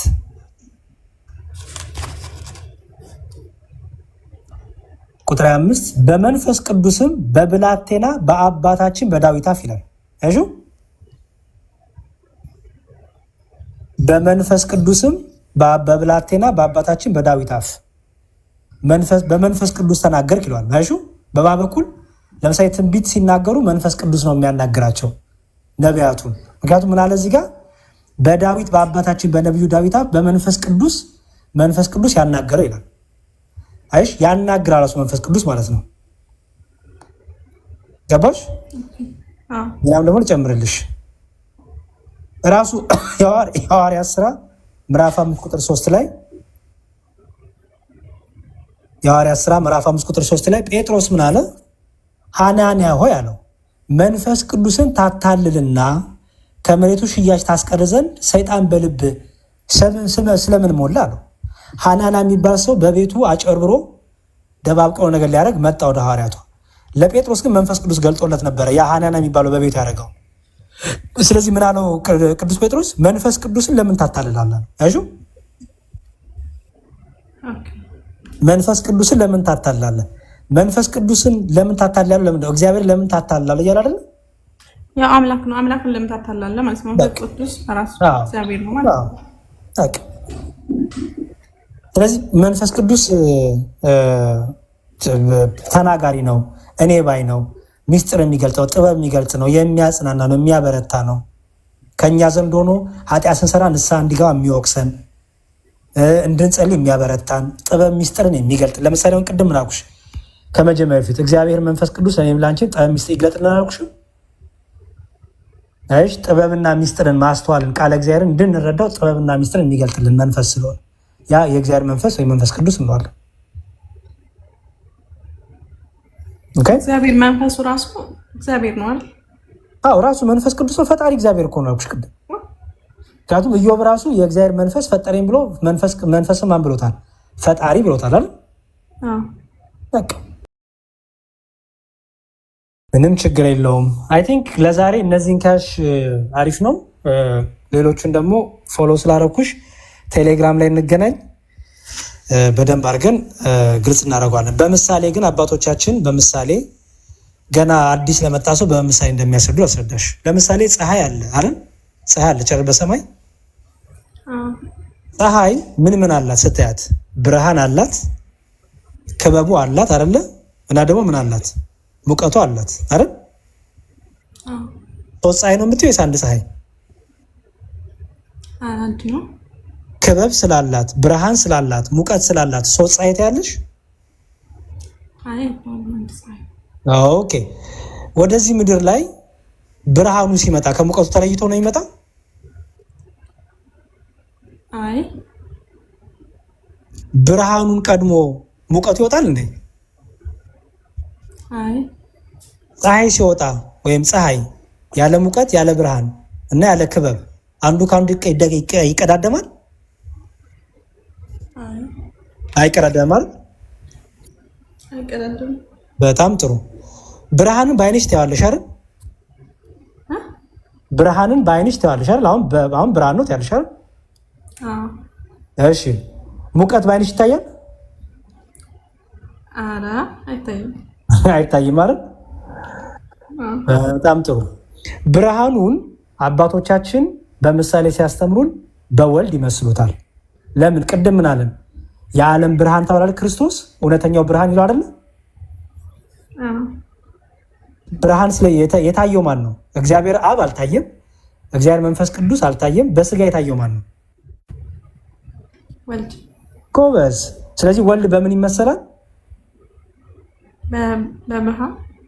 በብርሃን አይደል? ምክንያቱም ራሱ ክርስቶስ ማን ተባለ? ብርሃን ተባለ አይደል? እውነተኛው ብርሃን። ጎበዝ። መንፈስ ቅዱስ ደግሞ በአይናችን አናው ግን በውስጣችን ሆኖ የሚያበረታን ጥበብ ሚስጥር የሚገልጥልን አላልኩሽም ቅድም? በስጋ አልታየም መንፈስ ቅዱስ ግን ደግሞ በውስጣችን ሆኖ ብዙ ድንቅ ነገሮችን የሚሰራ ነው። ለዚህ ማስረጃው ልስጥሽ። ዮሐንስ ወንጌል ምዕራፍ 14 ቁጥር 17 እንዲህ ይላል። የዮሐንስ ወንጌል ምዕራፍ 14 ቁጥር 17 መንፈስ ቅዱስም ማለት ነው እርሱም ዓለም የማያየውና የማያውቀው ስለሆነ በደንብ አስተውይ። ዓለም የማያየውና ምንም የማይለው ነው ይላል። የማያውቅ አይደል? ዓለም በስጋ አላየውም አይደል? በስጋ የተገለጠው ማን ስለሆነ? ወልድ እንጂ መንፈስ ቅዱስ ተገልጧል በስጋ? አይ አልተገለጠም፣ ወልድ ነው። ስለዚህ ዓለም አይቶታል? አላየውም። የእውነት መንፈስ ነው ይልና ነገር ግን ወልድን አየ ማለት በስጋ አይ ኖ በስጋ የታየው ማን ነው ከተባልሽ ጌታ ምን አለ? እኔን አየ አብን አየ አይደል? እኔን አየ አብን አየ ማለቱ ምን ማለቱ መሰለሽ? እሱ ራሱ የእግዚአብሔር መልክ ነው አላልንም? ቅድም እግዚአብሔር ነው አላልንም? በቃ ስለዚህ እግዚአብሔርን አየን ማለት ነው። ግን በስጋ የተገለጠ የታየው ማን ነው ከተባልሽ እግዚአብሔር አብ በስጋ አልተገለጠም ማለት። ሰው የሆነው ማን ነው? እግዚአብሔር አብ ነው። ሰው የሆነው እግዚአብሔር አብ ሳይሆን ወልድ ነው። ወልድ እኮ በስ እግዚአብሔር ወልድ መጀመሪያ አሁን ማለት ነው። መጀመሪያ ቃል ራሱ እግዚአብሔር ነው ብለናል። ምክንያቱም በእግዚአብሔር ዘንድ ነበረ ስላለ ማለት ነው። የነበረው ደግሞ እግዚአብሔር ነው አይደል? እንዳትረሽ ሶስትነትን ደግሞ እንዳትረሽ። አሁን እግዚአብሔር ነበራልና ግን ደግሞ በሶስትነቱ አብ አባት፣ ወልድ፣ መንፈስ ቅዱስ ሰራጺ አልና ቅድም እግዚአብሔር በሶስትነቱ ግብሩን ስናወራ አብ አባት፣ ወልድ ልጅ፣ መንፈስ ቅዱስ ሰራጺ ያለን ቅድም ብለናል። እሱ አይደለም እኮ እኔ ያልኩ ያለሁት አብን አሁን ለምሳሌ ወልድን ያየ አብን አየ ማለት ነው። እግዚአብሔር ነው ወልድ ማለት። አዎ እግዚአብሔር ወልድ ነው አይደል? አዎ። ግን ምን እያልን ነው መሰለሽ? አብ ራሱ በስጋ ተገለጠ ግን እያልን አይደለም። ገባሽ? እሱ ነው ያልኩሽ ያለሁት። ጎበዝ። እግዚአብሔርን አየን ስንል አዎ የእግዚአብሔር መልክ የእግዚአብሔር ነጸብራቅ የተባለው የክብሩ ነጸብራቅ የተባለው እግዚአብሔር የሆነውን አየን። ማንን ነው ግን ያየነው? አብን አይደለም፣ ወልድን። በስጋ ግን ማን የታየው ከተባለሽ መልስሽ ምንድን ነው? አዎ እግዚአብሔርን አይተናል። የእግዚአብሔር ልጅ እግዚአብሔርን አይተናል። ግን ማንን ያየነው? በስጋ ሰው ሆነ ያየነው ወልድን አይደል? እግዚአብሔር ቃልን አይደል? ገባሽ አይደል? ምክንያቱም ዓለምማ ወልድን አይቶታል። አላየውም እንዴ? ዓለም እኮ ወልድን አይቶታል አይደል? በስጋ አይቶታል። እሺ በስጋ ግን መንፈስ ቅዱስ ታይቷል? አይ አልታየም። ግን እኔ እያልኩ ያለሁት ታይቷል ሳይሆን አንድ አይደለም ወይ ነው እኮ። አንድ ነው ስንል በመለኮት በስልጣን አንድ ነው። አዎ ግን በስጋ የታየው ማን ነው ከተባልሽ መስሽ ማን ነው? በስጋ የታየው ወልድ ነው። ጎበዝ። አብና መንፈስ ቅዱስ በስጋ ታዩ ማለት ነው። በመለኮት ግን አንድ ናቸው። አዎ በቃ እግዚአብሔርን አይተነዋል፣ ከኛ ጋር ሆኗል እግዚአብሔር አይደል? ግን በስጋ ማን የተገለጠው ስንል ግን በተለየ አካሉ ያለሽ በተለየ አካሉ ማን የታየው? ወልድ አይደል? የተለየ አካሉ ያልሽበት ምክንያት ለምንድን ነው? ወልድ አልታየም፣ አብ አልታየም፣ መንፈስ ቅዱስ አልታየም። የተገለጠው ማን ነው? ወልድ። ምክንያቱም ቃልም ስጋውን አይደለም የሚለው መንፈስ ቅዱስ ስጋውን ይላል። አይ አይደለም፣ አብ ስጋውን ይላል። ጎበዝ። ስለዚህ በተለየ አካሉ ቃል ምን ሆነ? ሰው ሆነ፣ ስጋ ሆነ። አሁን ዮሐንስ ወንጌል ላይ መሳይሽ ይሄንን ነው። ዮሐንስ ወንጌል ላይ ምን ይላል? ዓለም የማየውና የማያውቀው ስለሆነ ይልና ግን ነገር ግን ከእናንተ ዘንድ ስለሚኖር በውስጣችሁም ስለሚሆን ታውቁታላችሁ ተባላችሁ። ዓለም አላየውም መንፈስ ቅዱስን፣ ግን ከእኛ ዘንድ አለ። በምናችን ውስጥ አለ ይላል? በውስጣችን። አይሹ። ስለዚህ አሁን ቅድም ሙቀትን የሚታይ ነው ወይስ በውስጥሽ ፊልም የምታደርጊው ነው ስልሽ፣ ሙቀት ምንድን ነው አልሽኝ? በውስጤ ፊልም አደረጉ አልሽኝ አይደል? ያው ሰውነቴ ላይ ሲያርፍ ፊልም አደረጉ በኮበስ እንጂ ልክ እንደ ብርሃን የምታየው አይደለም አይደል? ኮበስ። ስለዚህ በብርሃን ማን ታየ? በብርሃን እውነተኛው ብርሃን ክርስቶስ ታየ፣ ወልድ ታየ አይደል? በውስጣችን ደግሞ ሆኖ ደግሞ መንፈስ ቅዱስ ያበረታናል፣ ሚስጥር ይገልጥልናል፣ ጥበብ ማስተዋል ይሰጠናል ማለት ነው። ቅድም ዮሐንስ ወንጌልን ከቁጥር 1 ጀምሮ ቃልም ስጋውን የሚለው ሁሉ እየወረድኩ ሁሉ አስነብቤሻለሁ። እነዚህን ሁሉ እንግዲህ አንድ ላይ አድርገሽ የግብርን፣ የአካልን፣ የስምን እና ሶስትነት ከዛ ደግሞ የመለኮት፣ የአገዛዝ፣ የስልጣን፣ የእግዚአብሔርነት፣ የአምላክነት፣ የእውቀት፣ የፈቃድ አንድነት የሚለውን በስላሴ ትምህርት ያለውን ይዘሽ ልክ አሁን የፀሐይ እንዳልኩሽ ነው። ፀሐይዋ ሶስት ፀሐይ እንደምታያት አታያትም። ክበብም ስላላት ሙቀትም ስላላት ብርሃንም ስላላት ሶስት ፀሐይ እንደማታያት ሁሉ ልክ እንደዛ ሁሉ አብ ወልድ መንፈስ ቅዱስ በስም በአካል በግብር ሶስት ብንል ስንት ግን መለኮት እያልን ነው? በግብር በስም በአካል ሶስት ብንልም ግን በእግዚአብሔርነት በአምላክነት በጌትነት ስንት እያልን ነው? ሶስት ወይስ አንድ? አንድ ነው። ምክንያቱም ዓለምን የፈጠረው ቃል መንፈስ ቅዱስ አብ ወልድ መንፈስ እግዚአብሔር አብ ነው። ማለት ወልድ ነው አይደል? አካላዊ ቃል እንለዋለን። አካላዊ ቃል መንፈስ ያለው ደግሞ መንፈስ ቅዱስን ከሆነ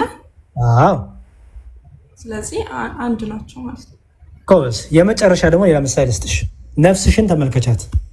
ነፍስሽ ኦኬ፣ ነፍስሽ አዋቂ ናት፣ ተናጋሪ ናት እና ደግሞ ሕያው ናት አይደል?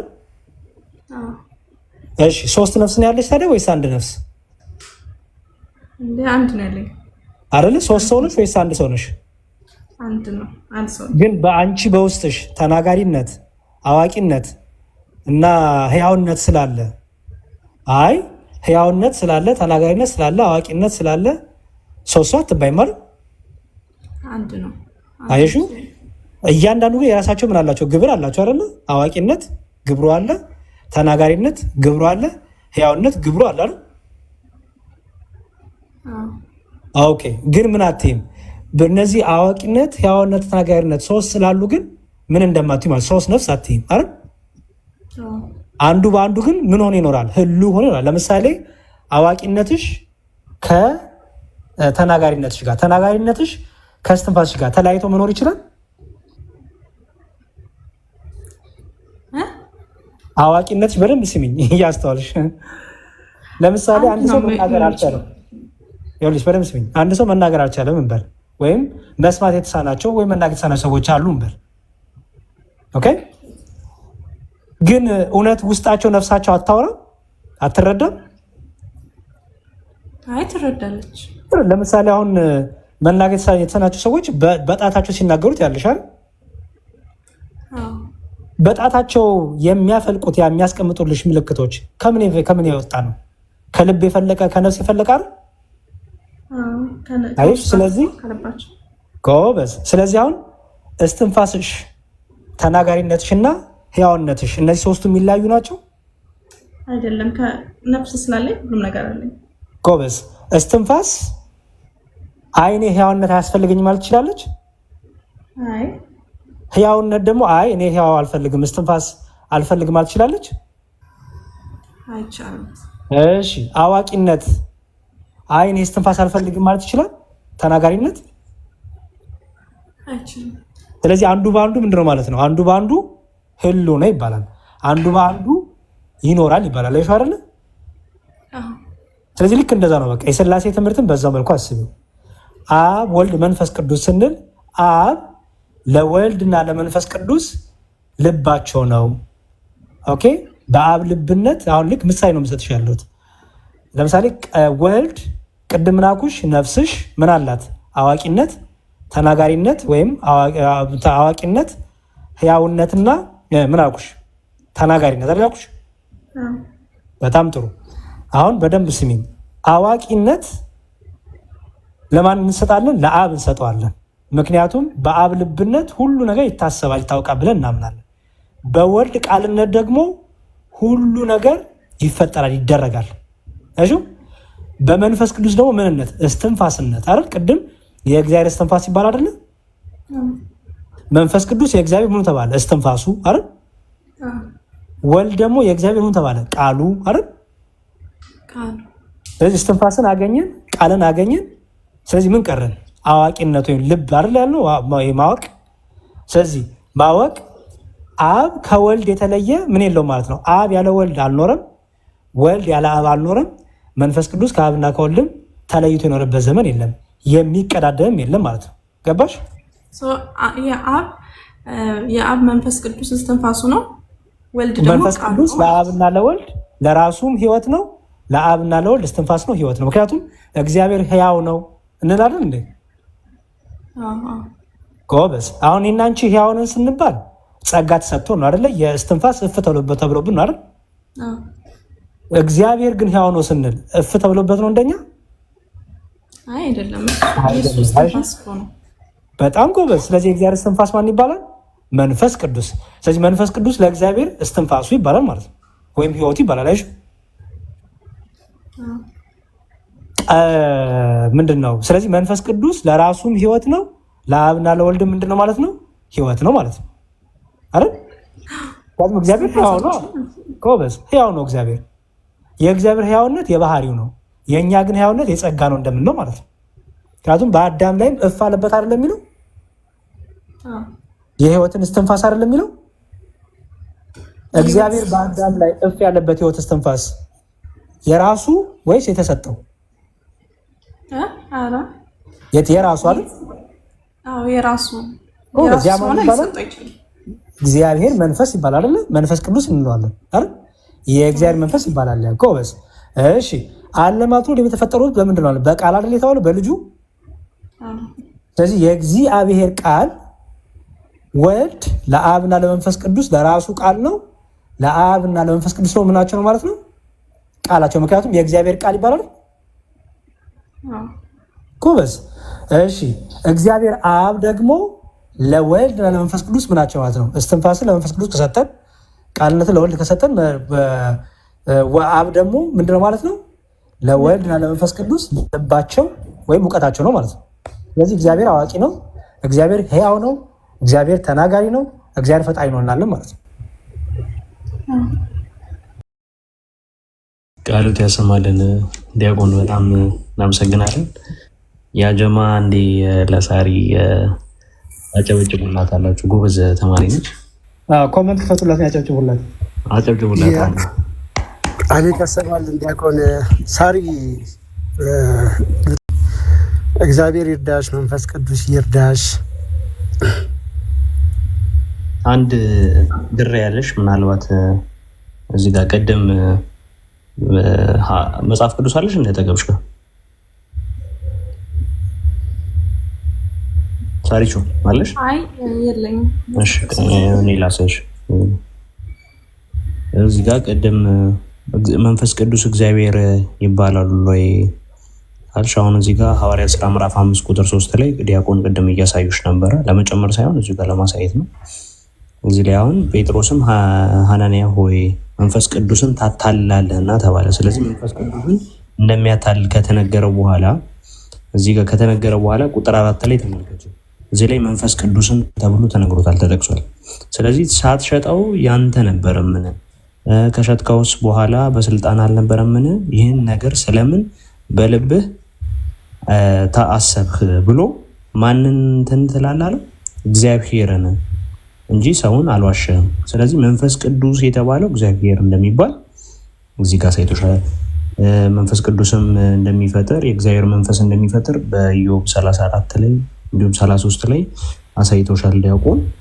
ስለዚህ ተመለከትሽ አይደለም? እዚህ ላይ መንፈስ ቅዱስ ማለት እግዚአብሔር ስለመሆኑ እዚሁ ጋርም ይነግርሻል። ቅድም አልሽና ቆም ስላደረግሽ ነው ሰምቼሻለሁ። ጎበዝ በርቺ፣ እንደዚሁ ቀጥይ። ያው ዲያቆን በደንብ እንትን ይሉሻል። ከኔ ጋር ብዙ ተማምረናል። አሁን ደግሞ ከዲያቆን ጋር ትቀጥያለሽ። በጣም ትሁት ናቸው። የመጀመሪያ ንስሐ ልጃቸውን ትሆኛለሽ። እንግዲህ ዛሬውን ሄጄ መስቀል እንዲዝል ታደርገኝ ነው ግድ ነው። ሳርዬ ክርስቲያኖች አብ ወልድ መንፈስ ቅዱስ ሲሉ ሶስት አምላክ እያሉ ሶስት መለኮት እያሉ ሶስት እግዚአብሔር እያሉ እንዳሉ ገባሽ አይደል? አዎ። ግን ያው ማለት አሁን ሌሎችም እንደዚህ አይነት ነገር ቢገባቸው እኔ አሁን በፊት እንደዛ ነበር ይመስለኝ።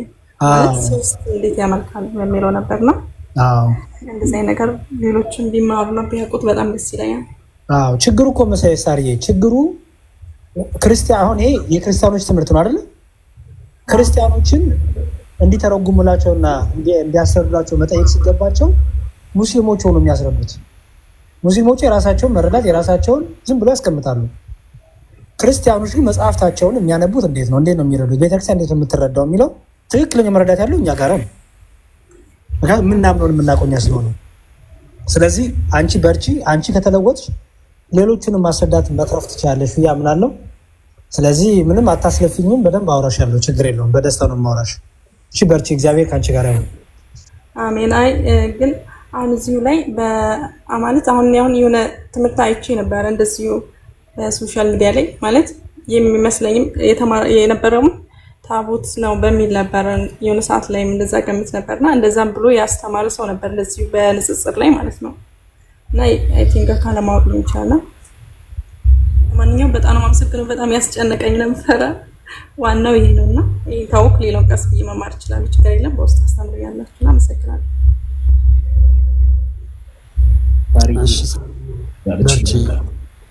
ችግር የለም። በማንኛውም ሰዓት እንዳልንሽ ከውስጥ አውሪ ከዲያቆን ጋር እንትን ይባላል። አንቺ ደግሞ ይገባሻል ከልብሽ ስለሆነ የምትፈልጊው ማለት ነው። ያወራነውም ነገር ስላለ ከልብሽ ስለሆነ ከልብሽ ደግሞ ከሆነ ማንኛውም ነገር ለመረዳት ቀላል ይላል። በደንብ አውሩ ዲያቆን በቴሌግራም። እግዚአብሔር ደግሞ ይርዳሽ። ጎበዝ ነሽ በጣም ከሁለት ቅድሚያ ግን መምህር አላችሁ ሰላም ይበሉና እንደምን አላችሁ? ሉቃሲስ መዝሙረ ያሬድ ዴቭ እንዴት ነህ? ቃልዬ ኮንስታንቲኖስ እንደምን አላችሁ? ሁላችሁንም ሰላም እያለሁ እንኳን አደረሰን፣ እንኳን አደረሳችሁ። ክርስቶስ ተንሥአ እሙታን በዐቢይ ኃይል ወሥልጣን አሰሮ ለሰይጣን አግዓዞ ለአዳም ሰላም ይእዜሰ ሆነ ሰላም። ለብርሃነ ትንሣኤው እንዳደረሰን ለብርሃነ ዕርገቱ ያደርሰን። በጣም ግሩም ነው። ከቅድም ጀምሮ መምህር ኤፍሬም መልሰው እርሶማን በደምብ ሲያብራሩ እየሰማሁ ነበር ከሰውኝና ትልቁ ነገር በቃ ዋናው ይሄ ሁሉ የተደከመው ሳር ለምን ታውቂያለሽ? ሉል እግዚአብሔር ልዕልናውን በሰው አይምሮ መርዳት ስለማይቻል ለአንቺ ቅድም በደምብ መዝሙር በደምብ ሲናገሩ ሰምተሽ ከሆነ ዲያቆን እንዲህ አይምሮአችን ከቀለለን አምላክ አይደለም ማለት ነው። በቃ እቺን ላይ በደንብ አድርገሽ ያስመርሻለሽ። እግዚአብሔርነቱ የሚታወቀው ከአይምሮአችን በላይ በመሆኑ ልዕልናው ልዑል መሆኑ ነው። ስለዚህ ከዛ በኋላ ሌላው ስተነቢ አንቺ በሚገባኝ ወይኔ ካልገባኝ ካልሽ መስመር ስለሚስትብሽ በቃ ራስሽን ነፃ አድርጊ። አምላክ ነው አምላክን ደግሞ ለመርዳት ከኔ ከመርዳት በላይ ነው በሚለው ከሄድሽ እንዳለ ያሉሽን ነገር ሁሉ በደንብ አድርገሽ ታርጋሽ ይተዋልሽ ይመጣል ማለት እና በዚህ ልክ ልትረጂ ነው። ቃልት ያሰማልን ዲያቆን ያው እቺ ዲያቆን እንኳን ይተውልን ባኮት ወደ ቅስናው ተገበላው እጩ ቀሲስ ብያለሁ። ተቀዳሚ እንደምን አላችሁ? ያው እንዳላቋረጥ ጥያቄ ላይ ካለ እንቀጥላለን አለው። እሺ እግዚአብሔር ይስጥልን። እንኳን በሰላም መጡ። እንኳን ደረሶት። እርሶንም በጸሎት እናስባት። ሳርቸውን እግዚአብሔር መንፈስ ቅዱስ ነው የሚያግዝሽ። መርምሪ። እግዚአብሔር ራሱን እንደገለጠ ታይ ነው። ሁሌም አብርሃም እንደ አብርሃም ሁኚ። እሺ አብርሃም ምን አለ መሰለሽ? የሚሰራቸው እኮ ጣዖቶች አሉ፣ የሚቀርጻቸው ጣዖቶች አሉ በአባቱ በታራ ቤት እና ከዛ ምን አለ እንዴ በያቸው በቃ ምንም እሱ የሚፈልገው ነገር በቃ ምንም እንትላቸው። ስለዚህ ምን አለ በቃ የዚህ ሁሉ የፍጥረት ሁሉ ባለቤት ንፋስን ሞከረ፣ ምናምን ሞከረ፣ ፀሐይን ሞከረ፣ ፀሐይ ማቃጠለችው። ከዛ ግን ደግሞ ጠፋች። ትንሽ እንደውም ኃይለኛ ብርቱን ያገኛት ፀሐይን ነው፣ በጣም አቃጠለችው። እሷም ግን ከሆነ ጊዜ በኋላ ደግሞ ተሸፈነች ጨለማ ሲመጣ። ስለዚህ ምን አለ መሰለሽ የዚህ ሁሉ የፍጥረት ሁሉ ባለቤት ፀሐይንም የፈጠርክ ንፋስንም የፈጠርክ አንተ ራስህ ተገለጥልኝ፣ አንተ ራስህ አናግረኝ። በእሱ ጭንቅላት ምርምር አይደለማሽ፣ አንተ መገለጥን አሳየኛል። በቃ ክርስቲያኖች እንደዚህ ነው። እኛ እግዚአብሔር እንዴት ተገለጠ ብለን ነው የምንጀምረው። እኔ እንዴት ተረዳሁት፣ እኔ እንዴት ምናምን አይደለም የምንጀምረው። ራሱ እግዚአብሔር እንዴት ተገለጠ፣ እግዚአብሔር ማንነቱ እንዴት ገለጠልን። ኦኬ። ስለዚህ ማንነቱን እንደገለጠ ሲነግረን ከዛ ምን ይሆናል? በጣም እጹብ ድንቅ ነው የእግዚአብሔር ስራ፣ የሚገርም ነው እግዚአብሔር አምላክ መለኮት፣ የሚገርም ነው፣ ባህሪው ጥልቅ ነው፣ ረቂቅ ነው። ብቻ ተመስገን። ማወቅ የምንችለውን ያህል እንድናቅ እግዚአብሔር ፈቅዶልናል። ያን ደግሞ ግን የምናውቀው እርሱ ራሱ በገለጠልን ልክ ነው። ስለዚህ ሁሌም ስትጀምሪ እኔ ሌሎች የምመክረው በዚህ አጋጣሚ በጭንቅላት የሚሳል የሚቀል አምላክ ከሆነ ጣዖት ነው። አምላክ ትክክለኛው አምላክ ግን ከአይምሮ በላይ ሆነ። ዳዊት ብዙ ተመራምሮ ነበር። የሚገርምሽ በጣም እግዚአብሔርን በተለያየ መልኩ በጥልቁ ብሄድ አለ፣ በላይ በበር አለ፣ በባህር ብሄድ አለ፣ እንዲሁ በሁሉ ቦታ አንተ አለህ አለ። የሌለህበት የለም፣ በቃ ከአይምሮ በላይ። ስለዚህ ምን አልመሰለሽ በጣም ቢደንቀው ዳዊት የመጨረሻ የተናገረ አቃላለች ምን የሚል እግዚአብሔር ትልቅ ነው አለ። አይገርምም? እግዚአብሔር ትልቅ ነው። በቃ ምን ያርገው ቢለው ከአይምሮ በላይ ሆነበት እግዚአብሔር። ስለዚህ ምን አለ? እግዚአብሔር ትልቅ ነው አለ። በቃ በምን ቋንቋ ይግለጸው? ሰውኛ ነገሩ ራሱ ገደበው። አየሽ፣ ተፈጥሮ ራሱ ገደበችው። አምላክ እንደዚህ ነው እንጂ እንዲው ቅልል ያለኝ ለጭንቅላት የሚመቸኝ እንዲው በቃ ምን ከሆነ ወደ ጣዖት የሆነ ሽወዳ ውስጥ ራስን ወደ ማታለል ውስጥ እየገባን ነው ማለት ነው። እና በደንብ አስተዊ። እግዚአብሔር ደግሞ ይረዳሻል። በጣም ጥሩ ጭንቅላት አለሽ፣ ጥሩ ልብ አለሽ። የሚመረምር የሚያውቅ ልብ ደግሞ መንፈስ ቅዱስ በጣም ነው የሚከፍተው ጥበብ ማስተዋልን። እና ጥበብና ማስተዋል ለአንቺም ለእኛም ለሁላችን የሚያድለን። እኔም ለተናገርኩት የተናገርኩትን እንድኖርበት፣ አንቺም የሰማሽውን ደግሞ ፍሬ እንድታፈሪበት፣ እኔም አንቺም ሁላችንም ፍሬ አፍርተን ደግሞ ሌሎች ይህን ወንጌል እየመሰከርን ከእሳት እንድናወጣ ወደ ዘላለም ሕይወት እኛም እነሱም እንድንበቃ እግዚአብሔር መንፈስ ቅዱስ ይርዳን። አብ ወልድ መንፈስ ቅዱስ ከኛ ጋር ይሁን።